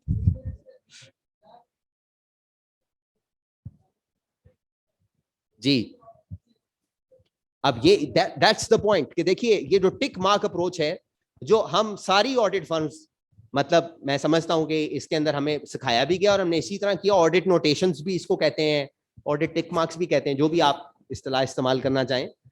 ये इस टिक मार्क अप्रोच से हमें थोड़ा सा बाहर आना पड़ेगा। हमें डिटेल डिस्क्रिप्शन में वर्किंग पेपर बनाना पड़ेगा, क्योंकि वापस बात वहीं आती है, if it is not documented it is not done. आपके टिक का मतलब क्या है? टिक का मतलब है कि सिग्नेचर हुए हैं, टिक का मतलब है कि टोटल टैली कर रहा है, टिक का मतलब है कि कैलकुलेशन आपने रीपरफॉर्म कर ली, कुछ भी मतलब हो सकता है। ये बिल्कुल वैसे ही है जैसे कि उर्दू में हमने लफ्ज चेक को अपना लिया है। या चेक करो यार, भाई क्या चेक करो? आपने चेक किया था स्टॉक ठीक था? जी सर मैंने चेक किया था स्टॉक ठीक था। भाई क्या चेक किया था? स्टॉक की वैल्यू चेक की थी, स्टॉक की एग्जिस्टेंस चेक की थी, स्टॉक का प्रेजेंटेशन एंड डिस्क्लोजर चेक किया था, या राइट्स एंड ऑब्लिगेशन की असर्शन चेक की थी? असर्शन होती है ना। जब आप भी ये वर्ड लिखें तो प्लीज एक बहुत इंपॉर्टेंट चीज है कि ऑडिट डॉक्यूमेंटेशन को एम्बिगुअस ना बनाएं, ऑडिट डॉक्यूमेंटेशन को क्लियर बनाएं। जितनी क्लैरिटी रखेंगे आपकी ऑडिट डॉक्यूमेंटेशन में, आपको अपने क्यूसीआरस के अंदर और बाकी तमाम हर किस्म के रिव्यूज में हमेशा आसानी होगी, हमेशा आसानी होगी। ये मैं आपको जाहिर अपने पर्सनल तजर्बे से बता रहा हूं कि जितनी ज्यादा आपकी एम्बिगुअस चीजें होंगी कि मैंने चेक किया, मैंने जनरल लेजर लिया और जनरल लेजर में चेक किया एंड नो कंप्लायंस, सारी चीजें कंप्लायंट थी एंड नो अनोमली फाउंड। भाई आपने देखा क्या था? आपका सैंपल साइज क्या था? आपने कहां से वो डाटा एक्सट्रैक्ट किया था? ये तो स्टोरी नहीं आपने कहीं पे डाली। और जब वो नहीं डालते हैं तो फिर ऑब्वियसली ये प्रॉब्लमैटिक सिचुएशंस क्रिएट हो जाती हैं किसी भी रिव्यू के अंदर। मैं सिर्फ हाई कैप क्यूसीआर के हवाले से बात नहीं करूंगा, किसी भी रिव्यू में आप साबित ही नहीं कर पाएंगे। हाई कोर्ट में लेट से केस लग गया दो पार्टियों को और आपको बुला लिया, लाओ जी ऑडिट फाइलें ले आओ, कैसे कोर्ट में साबित करेंगे कि सर ये टिक का मतलब ये है या ये चेक का जो लफ्ज मैंने लिखा है इसका मतलब ये? नहीं कर सकते, बहुत मुश्किल होता है। सो डिटेल डॉक्यूमेंटेशन बनाया कीजिए प्लीज और उसको स्पेसिफाई किया कीजिए। सेकंड चीज आप देख रहे हैं consistency with which they were applied. सिर्फ ये नहीं देखना कि यार एक कंट्रोल जो है एक पॉइंट इन टाइम के ऊपर हो रहा है, इसीलिए सैंपल की बात की जाती है। और सैंपल के बारे में एक बहुत ही इंपॉर्टेंट जो फ्रेज यूज किया जाता है वो क्या है? Sample should be representative of the population. आपने सुना होगा, ये पुराने किताबों में भी आपको स्टडी टेक्स्ट में भी मिलेगा। Sample should be representative of the population. एक कंट्रोल मैं पूरा साल कर रहा हूं, लेकिन जो मैं सैंपल ले रहा हूं सिर्फ फरवरी के या मार्च के महीने का ले रहा हूं। क्या मेरा sample representative of the population है? नहीं। मुझे सैंपल ऐसा लेना चाहिए जो मेरी पॉपुलेशन का रिप्रेजेंटेटिव हो। अब इसमें दो तीन तरह की चीजें आ जाती हैं कंसिस्टेंसी की जब हम बात करते हैं। ये भी आपको देखना है कि आप सारी डॉलर अमाउंट्स या रुपी अमाउंट्स या जो भी अमाउंट्स आ रही उनका एक इक्वल चांस ऑफ सिलेक्शन हो एज अ सैंपल। और ये भी आपको देखना है कि जो कंट्रोल प्रोसेस एक्सरसाइज किया जा रहा है उस कंट्रोल प्रोसेस में जितने इवेंट्स थे उन इवेंट्स का इक्वल चांस ऑफ सिलेक्शन हो। तो जब आप सब्सटैंटिव स्ट्रैटेजी में जाते हैं तो सैंपल सिलेक्शन और तरह से होती है। जब आप कंट्रोल टेस्टिंग की बात करते हैं जो कि मेरा टॉपिक है, तो कंट्रोल टेस्टिंग में भी सैंपल सिलेक्शन में आपको इसी चीज का ख्याल रखना होगा, that a sample should be representative of the population. अब आप कहेंगे सर एक मिसाल दे दें, तो मैं मिसाल दे देता हूं। लेट्स से कि फिक्स्ड एसेट परचेज के ऊपर आप कंट्रोल टेस्टिंग कर रहे हैं। हर कंपनी फिक्स एसेट खरीदती है, मशीन मंगाती है, सोफा मंगाती है, टेबल मंगाती है, लैपटॉप मंगाती है, गाड़ियां मंगाती है, फैक्ट्री बिल्डिंग हर चीज। अब आप इसकी कंट्रोल्स टेस्टिंग कर रहे हैं और कंट्रोल आपका ये है कि हर वैल्यू जो कि 5 लाख से ऊपर है उस पर फाइनेंस मैनेजर साइन करता है, ठीक हो गया। और हर वो वैल्यू जो इससे डबल यानी 1 मिलियन से ऊपर है उस पर सीएफओ भी साइन करता है, उसके बगैर परचेज नहीं हो सकती, ठीक हो गया। अब आपने फाइनेंस मैनेजर की हुए सारे अप्रूवल्स जो हैं वो ले लिए और आपने कहा सर 10 उसने साइन किए थे, मैंने 10 के 10 फाइल में कॉपी लगा दी। Is your sample representative of the population? No it's not. Why? Because आपने सीएफओ के एलिमेंट ऑफ कंट्रोल को तो टेस्ट ही नहीं किया, आपने फाइनेंस मैनेजर को बेहतरीन तरीके से टेस्ट कर लिया। सर हर चीज जो 5 लाख से ऊपर थी सर उसमें फाइनेंस मैनेजर के साइन थे। अरे भाई, जो सीएफओ का कंट्रोल है वो तो एक अलग कंट्रोल है। सीएफओ ने जो कंट्रोल एक्सरसाइज करना है वो 1 मिलियन से ऊपर की परचेज पर करना है। इस कंट्रोल को अगर आपने टेस्ट नहीं किया तो रिव्यूअर ये कहेगा आपकी फाइल को देख के कि you did not test the control. आप लाख बोल दें उसके बाद सर मैंने पूछा था, मैंने देखा था, मैंने ये किया था, मैंने वो लिया था। भाई नहीं लिखा ना आपकी फाइल में, कहां लिखा है कि सीएफओ का आपने टेस्ट किया control. So sample should be representative of the population. ये कंट्रोल टेस्टिंग में भी उतना ही इंपॉर्टेंट है जितना आपकी सब्सटैंटिव डिटेल टेस्टिंग में इंपॉर्टेंट होता है। और तीसरी चीज है बाय हुम और by what means they were applied. जितना आप ऊपर चलते चले जाएंगे अपने लेवल ऑफ हायरार्की में, अकाउंट्स ऑफिसर का कंट्रोल आपको ज्यादा रिलायंस दे रहा है कि सीएफओ का कंट्रोल आपको ज्यादा रिलायंस दे रहा है? सीएफओ का दे रहा है। मैनुअल कंट्रोल पे आपकी ज्यादा कंफर्ट होगी या आईटी के कंट्रोल पे ज्यादा रेलेवेंस होगी? आप अब का जो जमाना है उसमें आईटी के कंट्रोल पे आप ज्यादा रिलाय कर रहे होंगे, प्रोवाइडेड आपने आईटी टेस्टिंग की हुई है and there is no back end, आपकी आईटी लॉजिकल टेस्ट जो है वो पास हुए हुए, वो फेल नहीं हुए। अगर आप ऐसे इदारे को ऑडिट कर रहे हैं जहां पे पासवर्ड ही हर एक को पता है और आराम से जो बंदा जिस मर्जी की आईडी से एंट्री डाल दे, तो फिर वहां पे आईटी भी फेल हो जाती है। वहां तो फिर आप कभी नहीं पकड़ सकते ना कि मिस्टर एबीसी की आईडी से ये एंट्री डली थी, मिस्टर एबीसी के पीछे 12 बंदे बैठे हुए अकाउंट्स डिपार्टमेंट में, किसका आप पकड़ेंगे जाके? नहीं कर पाएंगे। तो ये भी इंपॉर्टेंट है कि वो बंदा कौन है, वो डेजिग्नेशन क्या है जिसका, जो कि वो कंट्रोल ओनर है और कंट्रोल एक्सरसाइज कर रहा है। And then part B is also important. To the extent not already addressed, determine whether the controls to be tested depend upon other controls, for example, indirect controls. And if so, whether it is necessary to obtain audit evidence supporting the effective operation of those indirect controls. अब ये indirect controls की जो बात है, वो क्या है? कभी कभी ऐसा होता है कि एक कंट्रोल solely आपकी इरेगुलरिटी को या प्रॉब्लम को या फ्रॉडुलेंट एक्टिविटी को रोक नहीं रहा होता, बल्कि कुछ कंट्रोल्स मिलकर रोक रहे होते हैं, राइट? और इस सिचुएशन के अंदर फिर आपको उन तमाम कंट्रोल्स को टेस्ट करना पड़ता है। आप ये नहीं कह सकते कि ये रीजनेबल अश्योरेंस मैंने हासिल कर ली बिकॉज मैंने one aspect of the control test कर लिया। You will have to test the entire aspects of the controls around that particular transaction और that significant class of transaction. And then talking about timing, the auditor shall test controls for particular time or throughout the period for which the auditor intends to rely on those controls in order to provide an appropriate basis for the auditor's intended reliance. ये वही बात है, sample should be representative of the population में ये बात भी cover हो जाती है। आपका period of intended reliance क्या है? The whole 1 year. Your period of intended reliance is the whole 1 year. You cannot say that I tested 1 month and I'm fine. और 52 weeks में से मैंने 2 weeks टेस्ट कर लिया and I'm fine. कई जो आपकी कंपनीज हैं, आपके क्लाइंट्स होंगे, उसमें बिजी सीजन भी आते होंगे। मिसाल के तौर पे वापस चलते हैं जूस की मिसाल पे, तो जूस तो समर्स में ज्यादा फैक्ट्री चलती होगी ना, बिजली भी जूस में समर्स में ज्यादा लगाती होंगे ना, वो उससे पहले जो सीजन आता है, ठीक है। इसी तरह कोई शू मैन्युफैक्चरर है तो वो स्कूल के शूज बनाता है, तो जब समर वेकेशन आती होगी तो समर वेकेशन में तो उसकी प्रोडक्शन फुल स्विंग शुरू हो जाती होगी, और सेल्स उसकी कब होती होगी? जब स्कूल सीजन शुरू होता होगा सितंबर में। तो ये एनोमलीज, इसको भी आपको देखना है कि यार फिर जहां पे पॉपुलेशन मेरी ज्यादा है वहां पे फिर मेरी टेस्टिंग भी उस एरिया में उतनी ज्यादा होनी चाहिए। अब आप कहें नहीं जी मैंने जनवरी में चेक कर लिया था कि स्कूल सीजन के शूज बिल्कुल ठीक कंट्रोल है, बहुत अच्छे कंट्रोल है। भाई जनवरी में तो स्कूल शू बन ही नहीं रहे होंगे, बहुत ही थोड़ी प्रोडक्शन होगी। असल तो स्कूल सीजन जब आता है उससे पहले बच्चों के जूते बनाए जाते हैं, राइट? तो ये आपको थोड़ा सा you have to be smart as young people, I'm telling this to you, कि you have to be tech savvy, number one, and you have to think ahead of the client.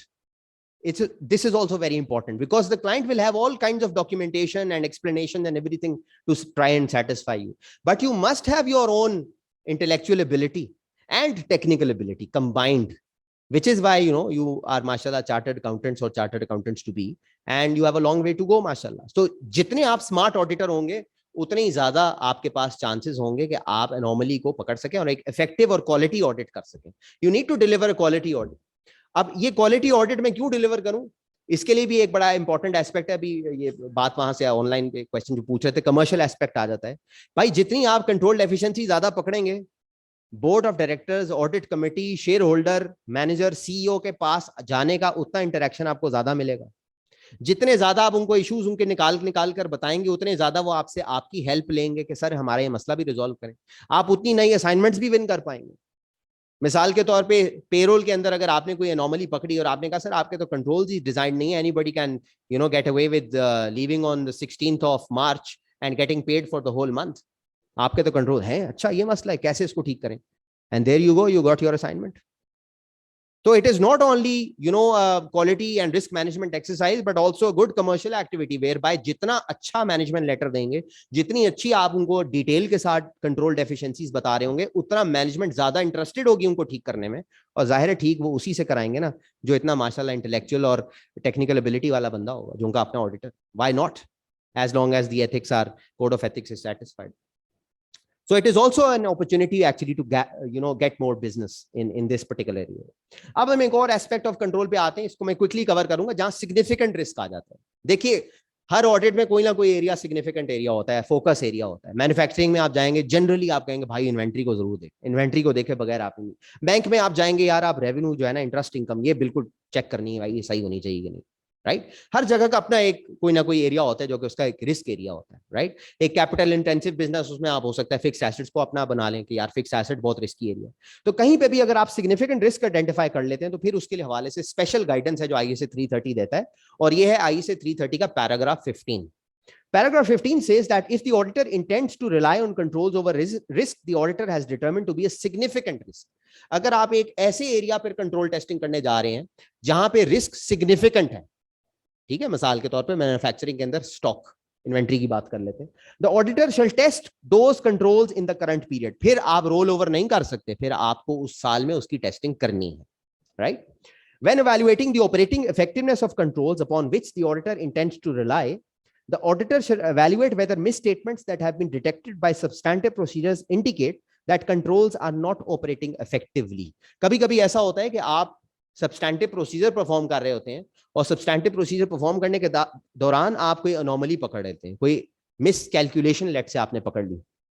अब miss calculation जो है ना, उसमें हम थोड़ा सा as auditors अपने आप को लिमिट कर लेते हैं। ये देखो मैंने एंट्री पकड़ ली। अरे भाई, आपने सिर्फ एंट्री नहीं पकड़ी, आपने कंट्रोल डेफिशिएंसी भी पकड़ ली है।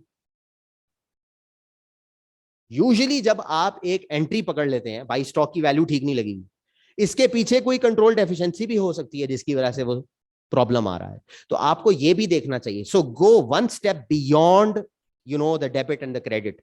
You go one step beyond and try to identify what was the root cause of that particular misstatement जो आपने identify की थी। So whenever you come up with a misstatement, always try to think about, as an intelligent auditor, as a smart auditor, what caused this problem। अगर depreciation की calculation गलत हुई है system में, तो फिर मसला क्या है, हुई क्यों, why did this happen। जब आप why सोचेंगे तो फिर आपको बहुत सारी कंट्रोल डेफिशिएंसीज जो है उसके अंदर से मिलने शुरू हो जाएंगी। अब हम बात करेंगे डिजाइन एट्रीब्यूट्स ऑफ कंट्रोल की, क्योंकि डिजाइन मेन टॉपिक था। तो डिजाइन के अंदर जब आप देख रहे हैं तो आप ये देख रहे होते हैं कि why is the control perform, इसकी इंपॉर्टेंस क्या है इस कंट्रोल की, क्यों सीएफओ को कहा जाता है 1 मिलियन से ऊपर की ट्रांजैक्शन को साइन करो, क्यों। इसका मतलब है कि कोई ना कोई ऐसी चीज होती है 1 मिलियन की ट्रांजैक्शन में। इसका मतलब है कि सीएफओ कोई इतना इंपॉर्टेंट बंदा है कि जिसके ऊपर सीईओ रिलाई कर रहे हैं, शेयर होल्डर या ओनर जो है वो रिलाई कर रहा है। फिर हु परफॉर्म्स द कंट्रोल, अभी हमने बात की जितना सीनियर बंदा होगा उतनी आपकी भी कंफर्ट लेवल उस पर उतना ही ज्यादा होगा। अगर अकाउंट्स ऑफिसर ही बना के सब कुछ दे रहा है आपको, सर लेजर भी मेरा, बैंक रिकंसिलिएशन भी मेरी, सर पीओ भी मैं बुक करता हूँ, सर सेल भी वैसे मैं ही रिकॉर्ड करता हूँ, ये लें सर ऑडिट कर लें, तो आपका कॉन्फिडेंस लेवल नीचे आ जाएगा। नेचुरली आप कहेंगे भाईजान एक ही बंदा सब कुछ कर रहा है, इसके लिए क्या इस्तेलाह इस्तेमाल होती है, सेग्रीगेशन ऑफ ड्यूटीज।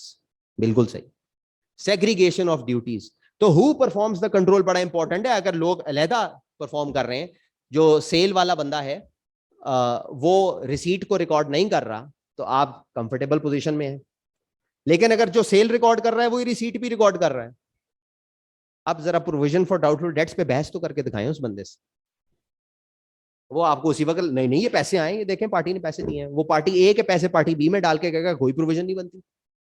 लेकिन अगर ये दो लोग अलहदा हैं जो ये रोल प्ले कर रहे हैं, आपका कॉन्फिडेंस लेवल बढ़ जाएगा। क्यों? क्योंकि सेल बुक करने वाला बंदा ही अलग है और रिसीट को बुक करने वाला, जो पैसे आ रहे हैं उसको बुक करने वाला बंदा ही अलग है। तो जो पैसे बुक करने वाला बंदा है वो तो नहीं देख रहा ना कि ए या बी में डालने से किसको फायदा होगा, और जो सेल बुक करने वाला बंदा है वो तो कहेगा भाई सेल मुझे दिखानी है, तो वो तो अपनी सेल दिखाएगा, ए बी सी जो भी कस्टमर है उसके अगेंस्ट, कोई इंसेंटिव नहीं होगा। लेकिन अगर एक ही बंदा ये काम करेगा तो क्या होगा, बहुत इंसेंटिव हो जाएगा। सही। When is the control performed is also important। कुछ कंट्रोल्स आपके मंथ एंड पे होते हैं, कुछ कंट्रोल डेली होते हैं, कुछ कंट्रोल हर वक्त होते हैं 24 घंटे, कुछ कंट्रोल सिर्फ ईयर एंड पे होते हैं, कुछ कंट्रोल्स क्वार्टरली होते हैं। तो ये भी इंपॉर्टेंट है, इसी के हिसाब से आपको अपनी टेस्टिंग और सैंपल साइज को भी देखना है। How does the control operate, right. It can be a manual और ऑटोमेटेड, और it can be a mix of both. Mix भी होता है, कुछ कंट्रोल ऐसे होते हैं जो कि जिनमें आईटी और मैनुअल एलिमेंट्स दोनों शामिल होते हैं। How precise and sensitive is the control? This is also important. Sometimes the control is not precise. For example, the CFO reviews payroll. The CFO reviews payroll for the month.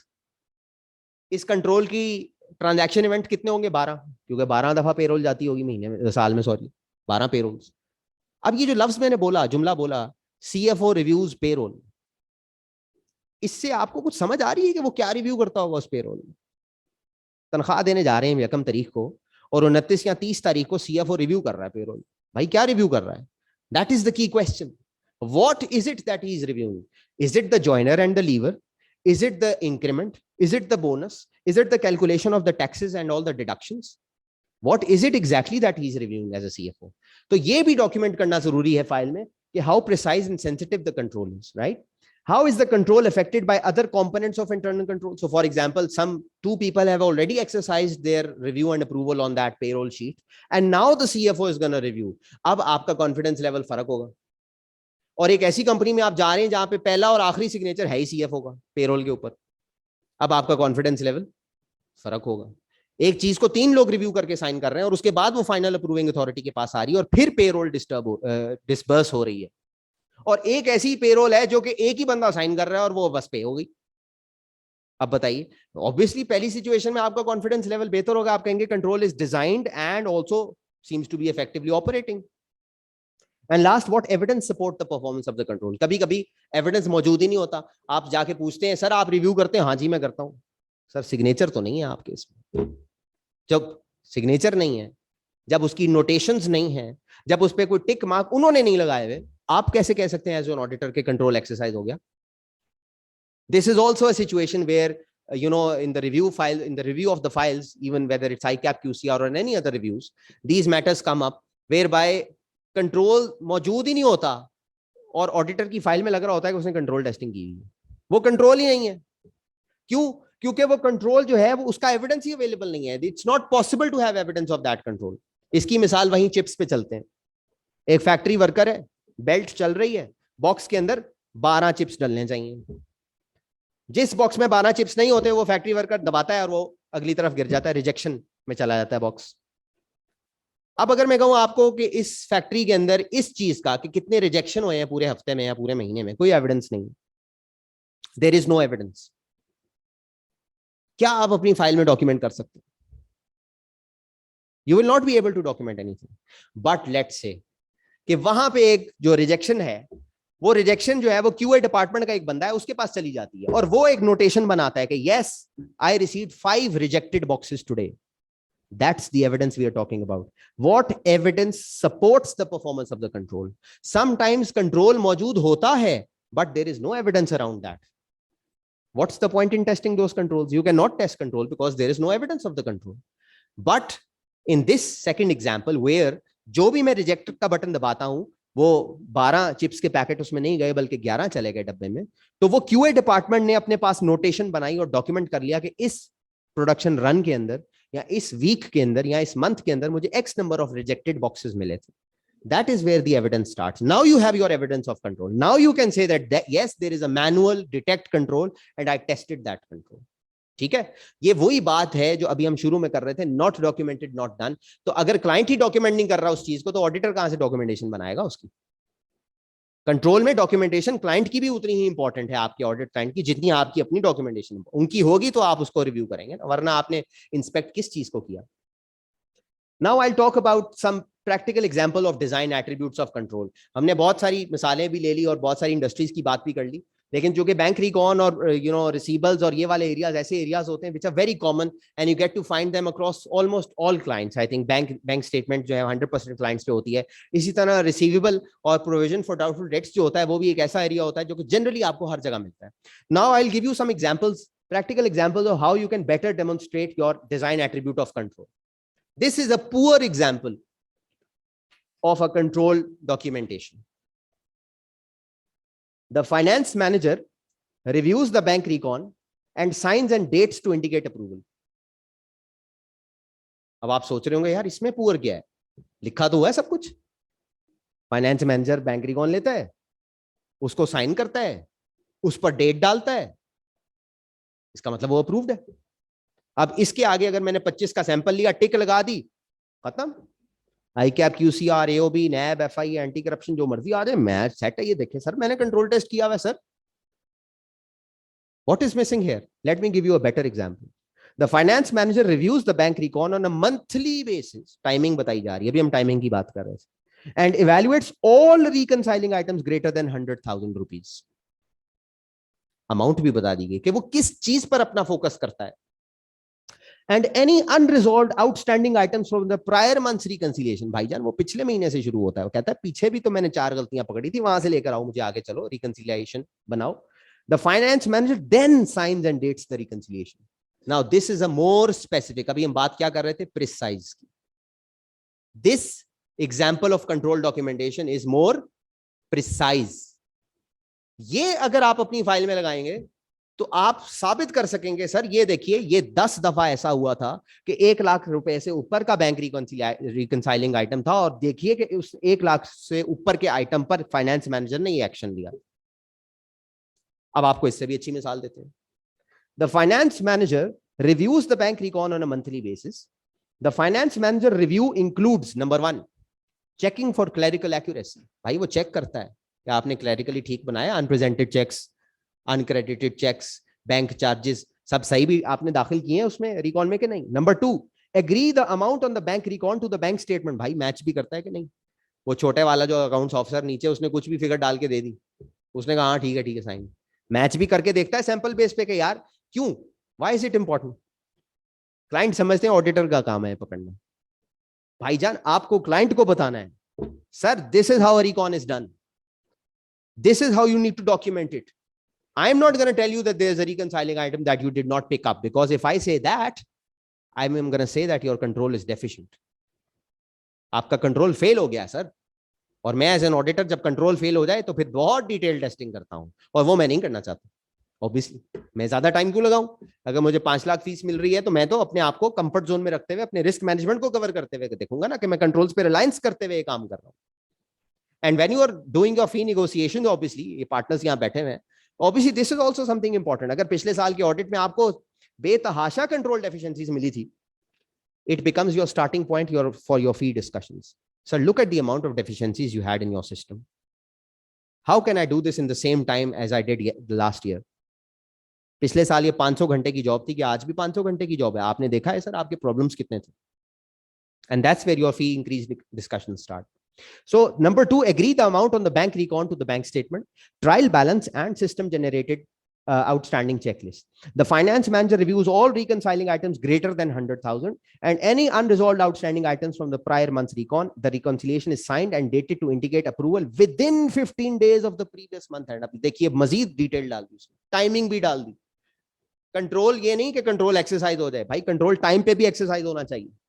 अगर अगले महीने की 15 तारीख तक बैंक रिकॉन कर दी तो ये control है जो कि इफेक्टिव और एफिशिएंट कंट्रोल है.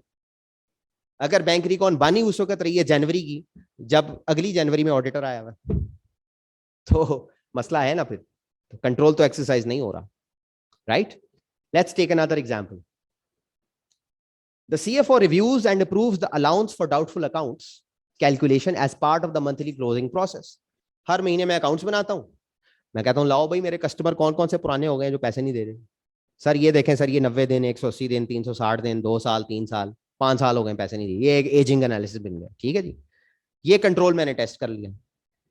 क्या ये अच्छा डिजाइन एट्रीब्यूट डॉक्यूमेंट हुआ है? क्या मिसिंग है इसमें? The CFO reviews, this is now a better example. The CFO reviews and approves the allowance for doubtful accounts calculation as part of monthly closing process by comparing the calculation to the company policy. सबसे पहले तो company policy देखेगा ना वो, भाई किस customer को कितना क्रेडिट पीरियड अलाउड है. वो तो नहीं ब्रीच हो रहा. एक कस्टमर को अलाउड ही 90 दिन है और उसको साल हो गया पैसे नहीं दिए हुए उसने. To the AR ageing, receivable की एजिंग निकालता है.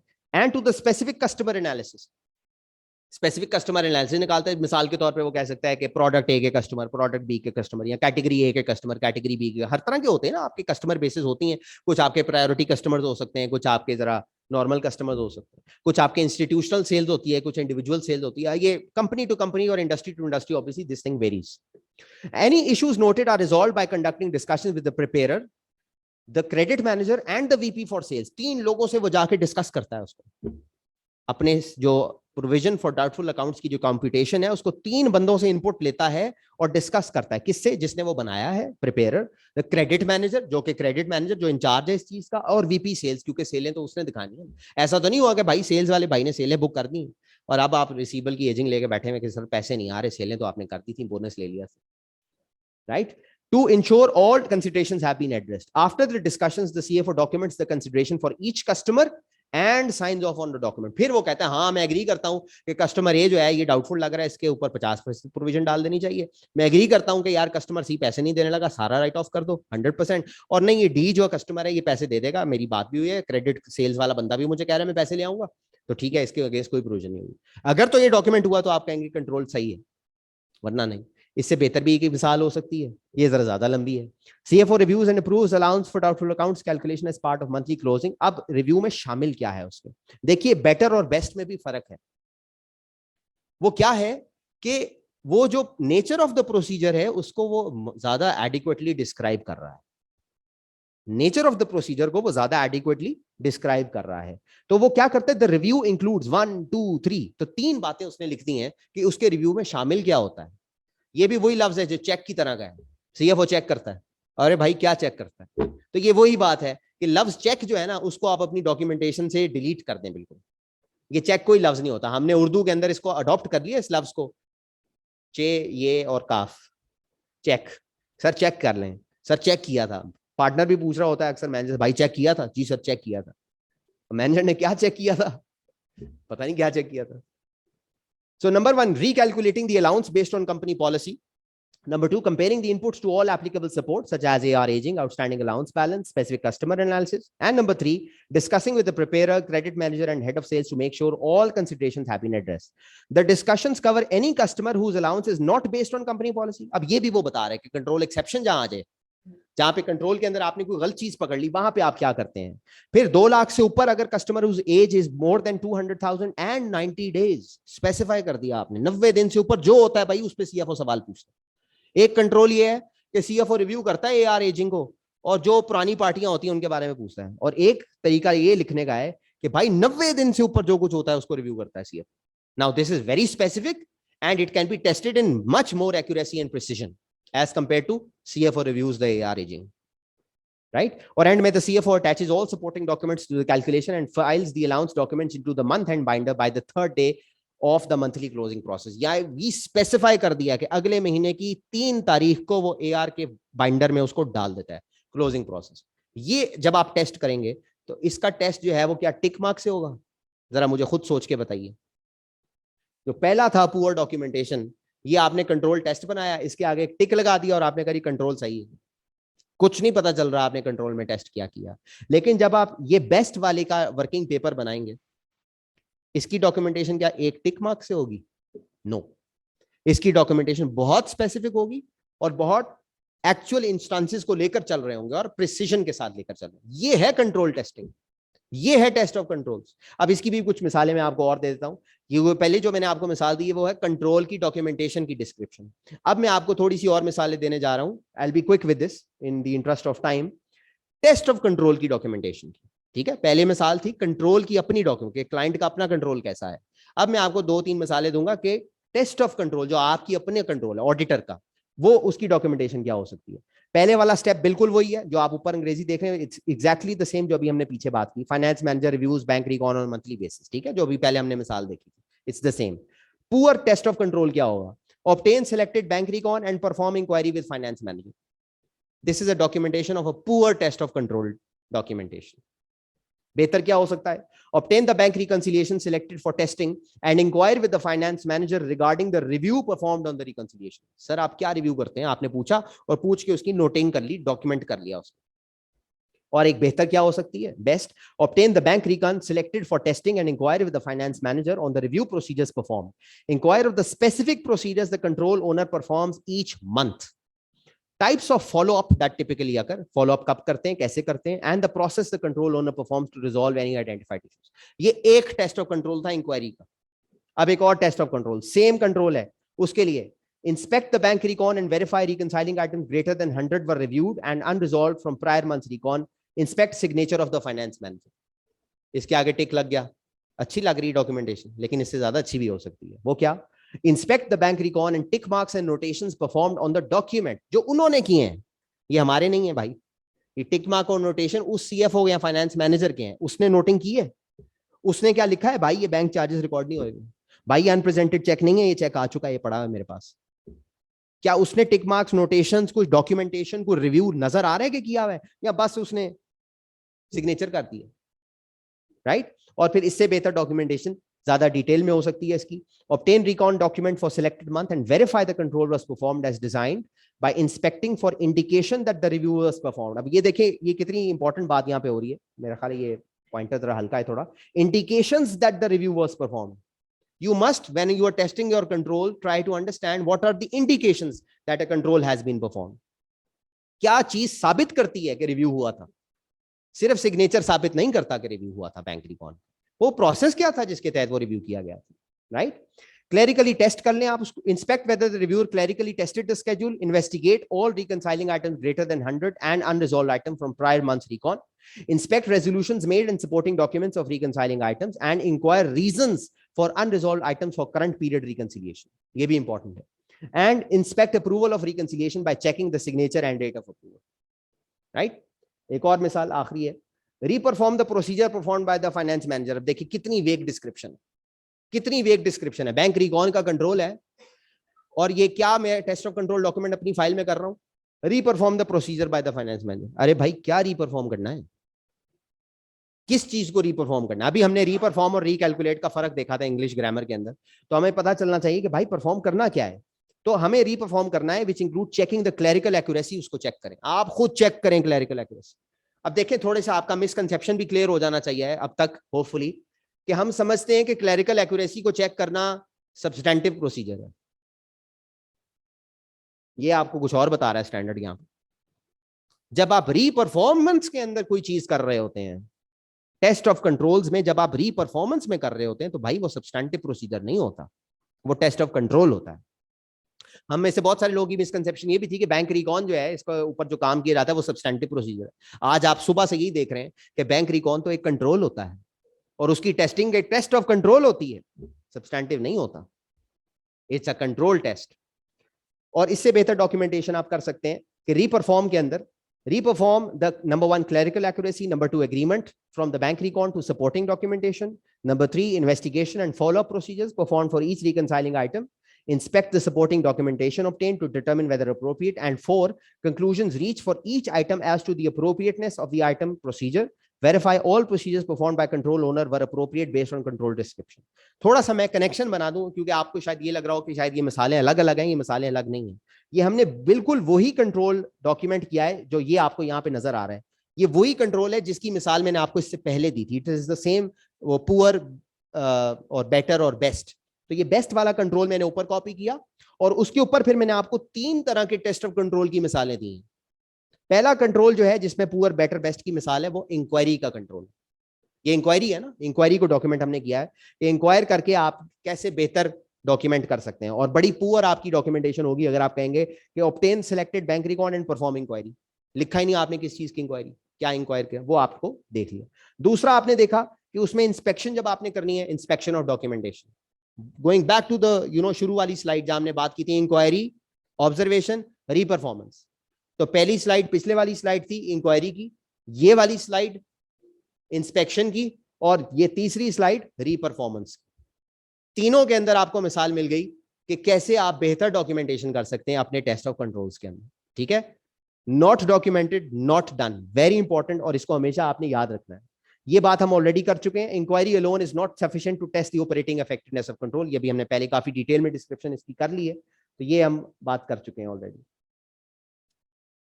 इंटरिम पीरियड की बात करते हैं. अभी सर ने भी बात की थी, रिस्पेक्टेबल है हमारे लिए, तो उन्होंने इंटरिम ऑडिट की बात की थी. और ऑब्वियसली इसमें चैलेंजेस आते हैं. मैं बिल्कुल समझता हूं कि एसएमपी प्रैक्टिस के अंदर इवन हम जो काम करते हैं उसमें इंटरिम ऑडिट पे क्लाइंट कई दफा राजी नहीं हो रहा कि नहीं यार हम जब क्लोज कर लेंगे फिर आप आइएगा, जुलाई में एंड में क्लोजिंग होगी, अगस्त में आइएगा. नहीं सर फिर ईद आ रही है, फिर 14 अगस्त आ रही है, आप 20 अगस्त को ही आइएगा, टीम भेजिएगा सर. और वो क्लाइंट जरा थोड़ा सा रिलक्टेंट होता है. लेकिन आपको ये देखना चाहिए कि क्लाइंट भी बिजी सीजन और ऑफ सीजन में काम करता है. क्लाइंट के भी अपने प्रोडक्शन प्रोसेस और चीजों के हवाले से बिजी और ऑफ सीजन होते हैं. तो आप उनसे अहेड ऑफ टाइम पूछे ना, चलें सर आप बिजी हैं, आपको ऑफ सीजन कौन सा होता है, अप्रैल में फ्री हैं, मई में फ्री हैं, हम मई में आ जाते हैं, हम अप्रैल में आ जाते हैं, मार्च में आ जाते हैं, साल खत्म होने से पहले आ जाते हैं. लेकिन जरूर कोशिश कीजिए कि इंटरिम ऑडिट के अंदर आप टेस्ट ऑफ कंट्रोल्स टेस्टिंग की परफॉर्म करें, क्योंकि इसके बहुत ज्यादा आपको फायदा होगा जब आप ऑडिट करने जाएंगे. एक इन्फॉर्म्ड और इंटेलिजेंट ऑडिटर बन के ऑडिट करें रादर देन एक फाइल मेकर के तौर पे ऑडिट करें. The purpose is not to make a file. मैंने बहुत सारी documentation की मिसालें दी हैं, but the purpose is, I'm repeating, not to just to make a file. The purpose is to do a good quality audit. The purpose is to provide assurance to the shareholders, the users of the financial statements. Do not forget that purpose. और आप उसी वक्त करेंगे जब आप एक intelligent tax सेवी auditor और स्मार्ट ऑडिटर बनेंगे, अहेड ऑफ द क्लाइंट होंगे, अहेड ऑफ टाइम होंगे, चीजों को ज्यादा डिटेल से देख रहे होंगे। देखिए इंटरनल प्रोसीजर्स के हवाले से जो हमने बात की कि हमें कर लेनी चाहिए। अब कंट्रोल जहां पे प्रॉब्लम निकल आया, अब आखिरी ऑलमोस्ट टॉपिक है हमारा, जहां पे हम देख रहे हैं कि wherever there is a control problem, control deficiency, control weakness, different words use किए जाते हैं। हर फर्म की, हर अपने प्रोफेशन की अपनी एक टर्मिनोलॉजी हो सकती है। मैं इसको एक कह रहा हूं कि कंट्रोल नॉट इफेक्टिव है। इसको आप फाइंडिंग कह लें, इसको आप ऑब्जर्वेशन कह लें, इसको आप डेफिशिएंसी कह लें। इसमें दो तरह की हो सकते हैं, एक ये कि वो कंट्रोल एक्सेप्शन है और दूसरा ये कि वो एक वैल्यू एडिशन आइडिया है। कभी कभी आपका वो कंट्रोल एक्सेप्शन नहीं होती, लेकिन आपको पता चलता है कि यार एक रैंडम एरर हो गया था, एक रैंडम मिस्टेक हो गई थी, और वो आप उसको फिर प्रोजेक्ट नहीं कर सकते पॉपुलेशन के ऊपर। तो इसके लिए जो डिसीजन मेकिंग है वो इस चार्ट से आपको याद आएगा। इस चार्ट के कलर्स जो हैं वो चमन आइसक्रीम वाले कलर्स लग रहे हैं वैसे थोड़े से खराब हो गए, सॉरी फॉर दैट। अच्छा, जब आपको डिटरमिन करना है कि कंट्रोल एक्सेप्शन जो है वो सिस्टमैटिक है या रैंडम है, राइट, तो पहले आपको सवाल पूछना है, do we have persuasive evidence that the control exception is random. देखें, आपने 25 का सैंपल लिया, 50 का लिया, 100 का लिया, उसमें से 2, 3, 1, 5 निकल आए प्रॉब्लम्स। मिसाल के तौर पे बैंक रिकॉन साइन नहीं थी, मिसाल के तौर पे पेमेंट वाउचर के ऊपर सिग्नेचर मिसिंग थे अकाउंट मैनेजर, मिसाल के तौर पे डेप्रिसिएशन की कैलकुलेशन में गलती थी फिर भी साइन कर दिया गया। डिफरेंट मिसालें मैंने आपको दी। अब इनमें से जो डेंजरस है ना वो है जिसमें डेप्रिसिएशन की कैलकुलेशन गलत थी और फिर भी साइन होगी। ये क्या हुआ कि कंट्रोल फेल्ड टू प्रिवेंट और डिटेक्ट अ मिस्टेक। ये बहुत डेंजरस है। तो हर कंट्रोल डेफिशिएंसी का नेचर फर्क होता है। कई दफा फाइनेंस मैनेजर ने साइन इसलिए नहीं किए होंगे कि शायद वो छुट्टी थी, वो छुट्टी पे था उस दिन, ठीक है, आप वो एक और सैंपल ले लें, उसमें टेस्टिंग कर लें। लेकिन अगर डेप्रिसिएशन की कैलकुलेशन ही गलत थी और साइन हो गए थे, ये तो कंट्रोल फेलियर है। इसका तो कोई एक्सेप्शन नहीं नजर आती मुझे। इसका तो मतलब है कोई रूट कॉज एनालिसिस करना पड़ेगा, सिस्टम में शायद कोई बग है, सिस्टम में प्रॉब्लम है, डेप्रिसिएशन गलत हो रही है और मैं फिर भी उसको चेक करके कह रहा हूं कि सही है। It means there is some problem in the way the control is being exercised. So what do I do? अगर तो मेरी रैंडम कंट्रोल एक्सेप्शन है वर्सेस सिस्टमैटिक कंट्रोल एक्सेप्शन, अगर मैं कह रहा हूं कि ये सिस्टमैटिक कंट्रोल एक्सेप्शन, जिस तरह मैंने अभी आपको मिसाल दी कि सिस्टम ही गलत कैलकुलेट कर रहा है, भाई सिस्टम ही सही नहीं है, या वो जो 12 डब्बे वाली मिसाल चिप्स के पैकेट एक बंदा रिजेक्ट तो कर रहा है लेकिन रिजेक्शन का कोई रिकॉर्ड ही नहीं है मेरे पास। क्यूए डिपार्टमेंट जो है, क्वालिटी इंश्योरेंस या पैकर जो है मेरा, फैक्ट्री वर्कर बेल्ट के ऊपर खड़ा हुआ माल रिजेक्ट कर ही जा रहा है, लेकिन मेरे पास साल के एंड पे या महीने के एंड पे या डे के एंड पे पता ही नहीं है कि आज कितना माल रिजेक्ट हुआ है। तो फिर तो भाई मैं कंट्रोल पे रिलाई नहीं कर सकता, मैं सीधा नीचे चला जाऊंगा, मैं कहूंगा control risk not rely on controls. मैं रिलाई नहीं कर सकता हूं इस कंट्रोल, ये कंट्रोल है ही नहीं सही। मुझे क्या फायदा उस रिजेक्शन का जिसमें मुझे पता ही नहीं चल रहा कि कितना माल रिजेक्ट हो रहा है, राइट? मेरा सिस्टम 100 का डेबिट और 50 का क्रेडिट एक्सेप्ट कर लेता है। बताइए कोई वे अराउंड है इसमें? कोई वे अराउंड नहीं है, कोई वे अराउंड नहीं है। आप सिस्टम ही आपका अलाउ कर रहा है, 100 का डेबिट डाल दें, 50 का क्रेडिट डाल दें, पोस्ट दबाएं, पोस्ट हो जाती है एंट्री। ट्रायल बैलेंस निकालते हैं, वो आउट होता है, बैलेंस शीट आपकी आउट होती है, आपको समझ नहीं आती यार बैलेंस शीट मेरी आउट क्यों हो रही है, क्या हो रहा है? भाई आपका सिस्टम एरर है, तो you will not be able to rely on control. However दूसरी जो साइड है वहां पे आपको नजर आता है कि आपको ये डॉक्यूमेंट करना है कि क्या ये रैंडम कंट्रोल एक्सेप्शन है या नहीं। ये आपको डॉक्यूमेंट करके कंक्लूड करना होगा। ये भी क्यूसीआर रिव्यूअर और बाकी रिव्यूअर्स अक्सर आते हैं तो उनके साथ बहस हो जाती है, इस चीज पर डिस्कशन अच्छी हो जाती है कि भाई आपको किस सूरत में एक्सटेंड करना है सैंपल साइज। आपको उस सूरत में करना है एक्सटेंड सैंपल साइज जहां आप कहते हैं कि यार ये रैंडम कंट्रोल एक्सेप्शन है और मुझे उसको फर्दर कोरोबोरेट करना है, बिकॉज मेरे अल्टीमेट ऑब्जेक्टिव क्या है, वो येलो वाला जो नीचे लिखा हुआ है, मैं रिलाई करना चाहता हूं कंट्रोल। मेरा अल्टीमेट ऑब्जेक्टिव है कि मैं रिलाई करना चाहता हूं कंट्रोल पे, इसीलिए मैं फिर क्या करता हूं, मैं एक्सटेंड कर लेता हूं अपना सैंपल साइज, मैं ज्यादा टेस्टिंग कर लेता हूं। So I extend my sample size, number 1। Number 2, I test compensating controls. मैं कुछ और कॉम्पेंसेटिंग कंट्रोल्स टेस्ट कर लेता हूं। अच्छा चलो ये वाला साइन नहीं था, चलो उसके बाद अगले बंदे ने उसको रिव्यू किया था, अच्छा चलो सिस्टम में एरर था लेकिन उसके बाद क्या चीजें बेहतर हो गई थी, तो मैं उस चीज को जो है वो कर लेता हूं।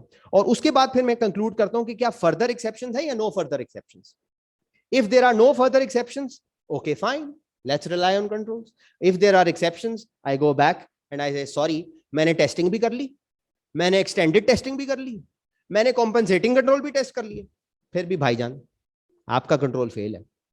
So I go back to this, not rely on control, मैं कंट्रोल पे रिलाई फिर नहीं कर पाऊंगा, राइट?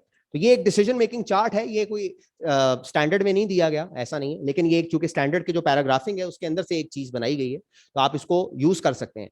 अल्टीमेटली एक बात जरूर बता दूं, यहाँ पे बहुत सारे सीनियर माशाल्लाह लोग बैठे हैं, अल्टीमेटली भाई professional judgement will override all of these things. You can have just one deficiency, 25 के सैंपल में एक गलती निकली, मगर वो एक भी हो सकता है कि आपके पार्टनर आपके एक्सपीरियंस की बेस पे कह रहे हो आपको this is a serious deficiency. So you must rely on the experience of the partners and the senior people in the team. और जजमेंट को हर चीज जो है ना, जजमेंट हर चीज को ओवरराइड करते हैं, प्रोफेशनल जजमेंट, राइट। ये लास्ट एक आईटी के रिलेटेड है, इसमें कुछ रिस्क वगैरह हैं जो हम कवर कर सकते हैं। Data process by IT from which information is done, तो सॉरी, तो इसमें जो रिस्क हो सकते हैं आईटी सिस्टम्स के अंदर, इट इज बेटर दैट एक आईटी की नॉलेज वाला और आईटी की एक्सपीरियंस वाला को बंदा हो और वो इसको डिस्क्राइब करे। असद साहब यहाँ बैठे हैं, तो आई विल रिक्वेस्ट के फ्यूचर ट्रेनिंग्स के हवाले से आईटी रिलेटेड और software IT audit related training जो है उसको भी इसका पार्ट बना सकते हैं। Lastly, I just want to comment on certain behavioral changes or mental model changes that you need to bring about in yourselves as smart, intelligent auditors. आपको reactive नहीं होना, आपको proactive होना है, right? So you have to, from being reactive and responding to the team and completing tasks, to being proactive and working with the team and completing tasks. You have to become more proactive. आपको responsive से ownership की तरफ जाना है, आपको responsive नहीं होना बल्कि ownership लेनी अपने इस audit की।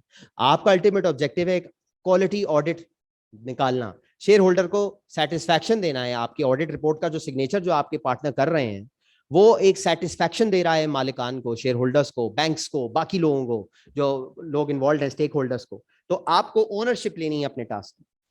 थर्ड, कॉम्प्रीहेंडिंग टू एवेल्युएटिंग, सिर्फ कॉम्प्रीहेंड नहीं करना, अच्छा यार ये चीज थी, साइन मिसिंग था, डाल दो रिपोर्ट में डाल दो। एवेल्युएट करना है और डिटेल एवेल्युएशन करनी है। Bring your solutions, bring your problems to the senior people in the team, discuss with them. Task centric से क्लाइंट सेंट्रिक होना है।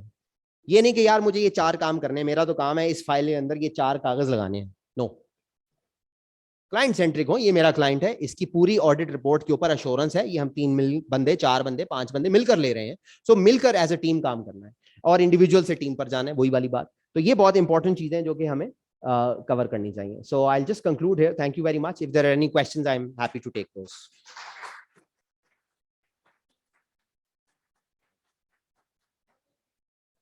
माइक को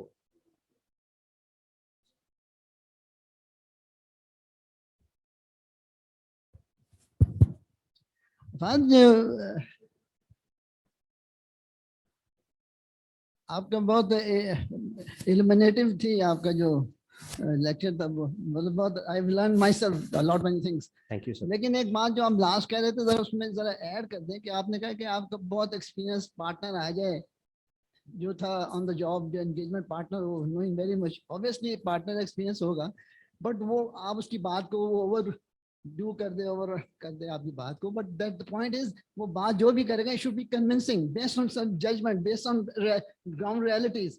ये नहीं कि वो कह रहे because he is the partner. हो सकता है उसमें एक एस्पेक्ट, मैंने अब I spend more than 55 years, लेकिन हो सकता है मेरे जो जूनियर है वो आगे मुझे बात बताता है, तो I learn from him, I didn't know that thing before. तो इससे इट इज नॉट नेसेसरीली कि आप उसको should be convincing based on logic, based on rational. तो इसलिए मैं ये कह रहा था कि वो नहीं हमने इल्ले लगा के बगैर देखिए उसकी बात मान लेनी है।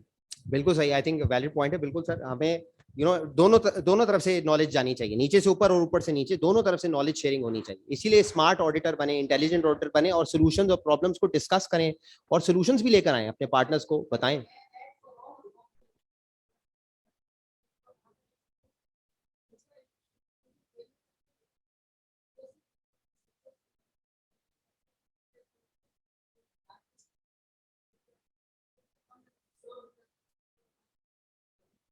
जी बिल्कुल सही।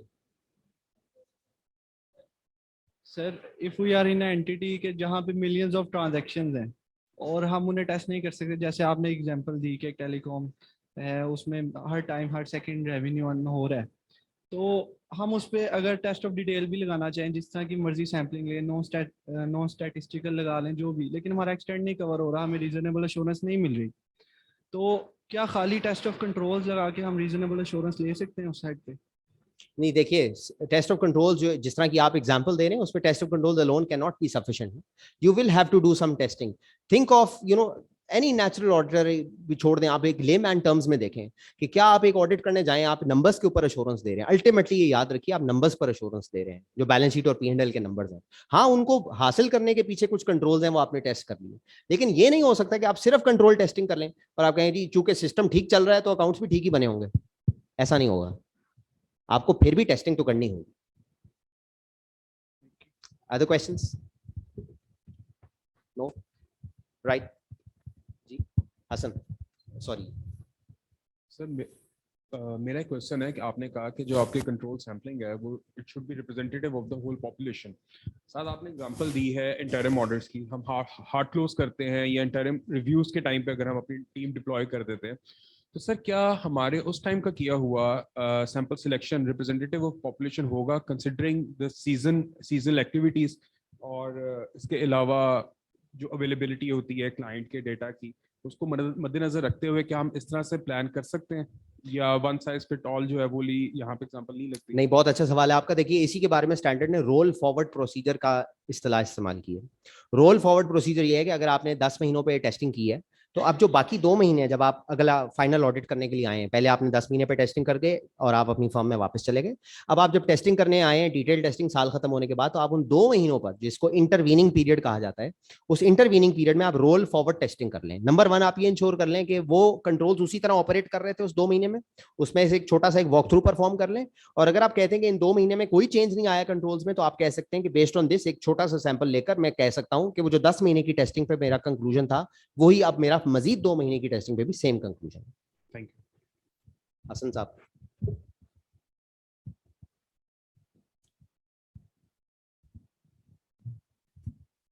Thank you. अच्छा अब्दुल्ला साहब, मेरा आपसे एक क्वेश्चन ये है कि बेसिकली बीइंग अ पार्टनर हम लोग देखते हैं कि लाइक जो सिग्निफिकेंट रिस्क का मैटर एंड स्पेसिफिक, लाइक कुछ हेड ऑफ अकाउंट्स होते हैं जो नॉट सिग्निफिकेंट हैं लेकिन जिसमें मूवमेंट ज़्यादा है, और जो बाय नेचर सिग्निफिकेंट है, लाइक मैं इन्वेंट्री की बात करूं या कॉस्ट ऑफ सेल की बात करूं या रिसीवेबल्स की बात कर लेते हैं.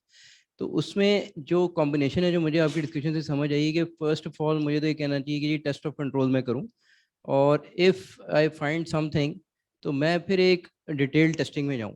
लेकिन कुछ जगहों पे ऐसा भी होता है कि हम बाय जजमेंट कहते हैं okay will do substantive, will not do test of control. तो I just like to know your opinion regarding this कि we should go with the combination, और we can make a professional judgement कि जी हम substantive कर लें, there is no requirement of test of control. What would you say about it? देखिए, certain situations you got your mid size clients और small size clients, SM, जो standards भी let's say IFRS और SME लगा रहे हैं या उससे नीचे, तो ऐसे क्लाइंट्स में जनरली आप देखते हैं कि कंट्रोल्स या तो नहीं होते हैं या वीक होते हैं, और आप ये स्ट्रैटेजी रख सकते हैं कि आप डायरेक्टली सब्सटैंटिव पे चले जाएं. You can go for a substantive strategy. Having said that, I think control testing does bring in audit efficiency as a partner, because you are also a partner. It does increase your margins on the job. It enables you to earn a better profit on the job. So I think controls testing is not only a quality and risk management decision, but also a commercial decision sometimes. आपका एक recurring client है जो कि आप 10 साल से कर रहे हैं, right? और आपको पता है आपने आज तक उसमें कोई इशू नहीं निकाला, कोई प्रॉब्लम नहीं निकली, फिर भी आप सब्सटैंटिव टेस्टिंग करते चले जा रहे हैं और ज्यादा काम कर रहे हैं और 3-3 महीने टीम बैठती है. तो you can actually address that lower risk by doing more testing.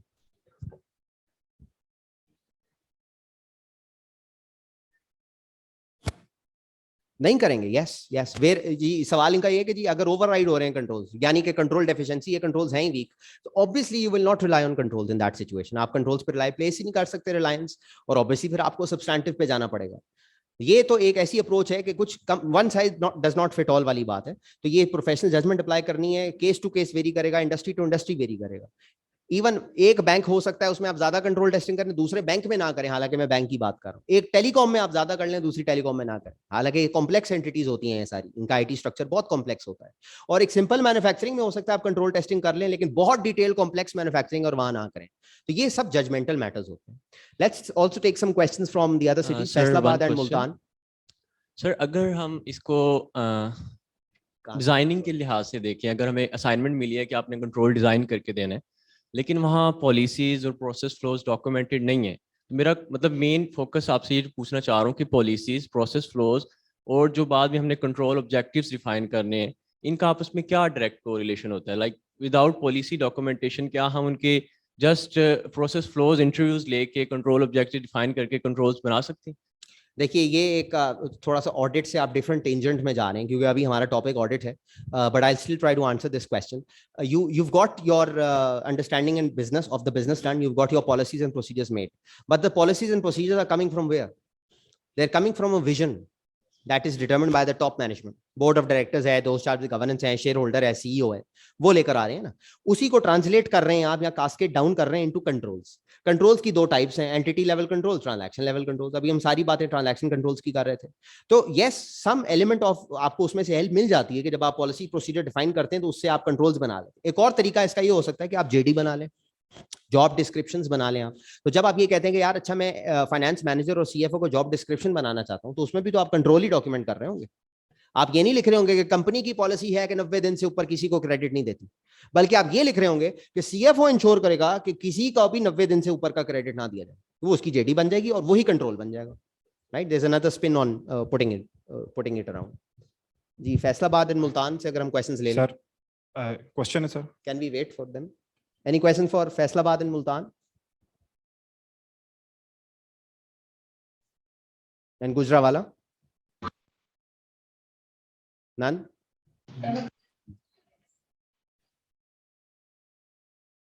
Ji, they're fine.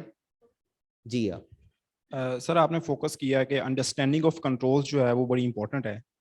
तो to which extent the understanding is required to be made?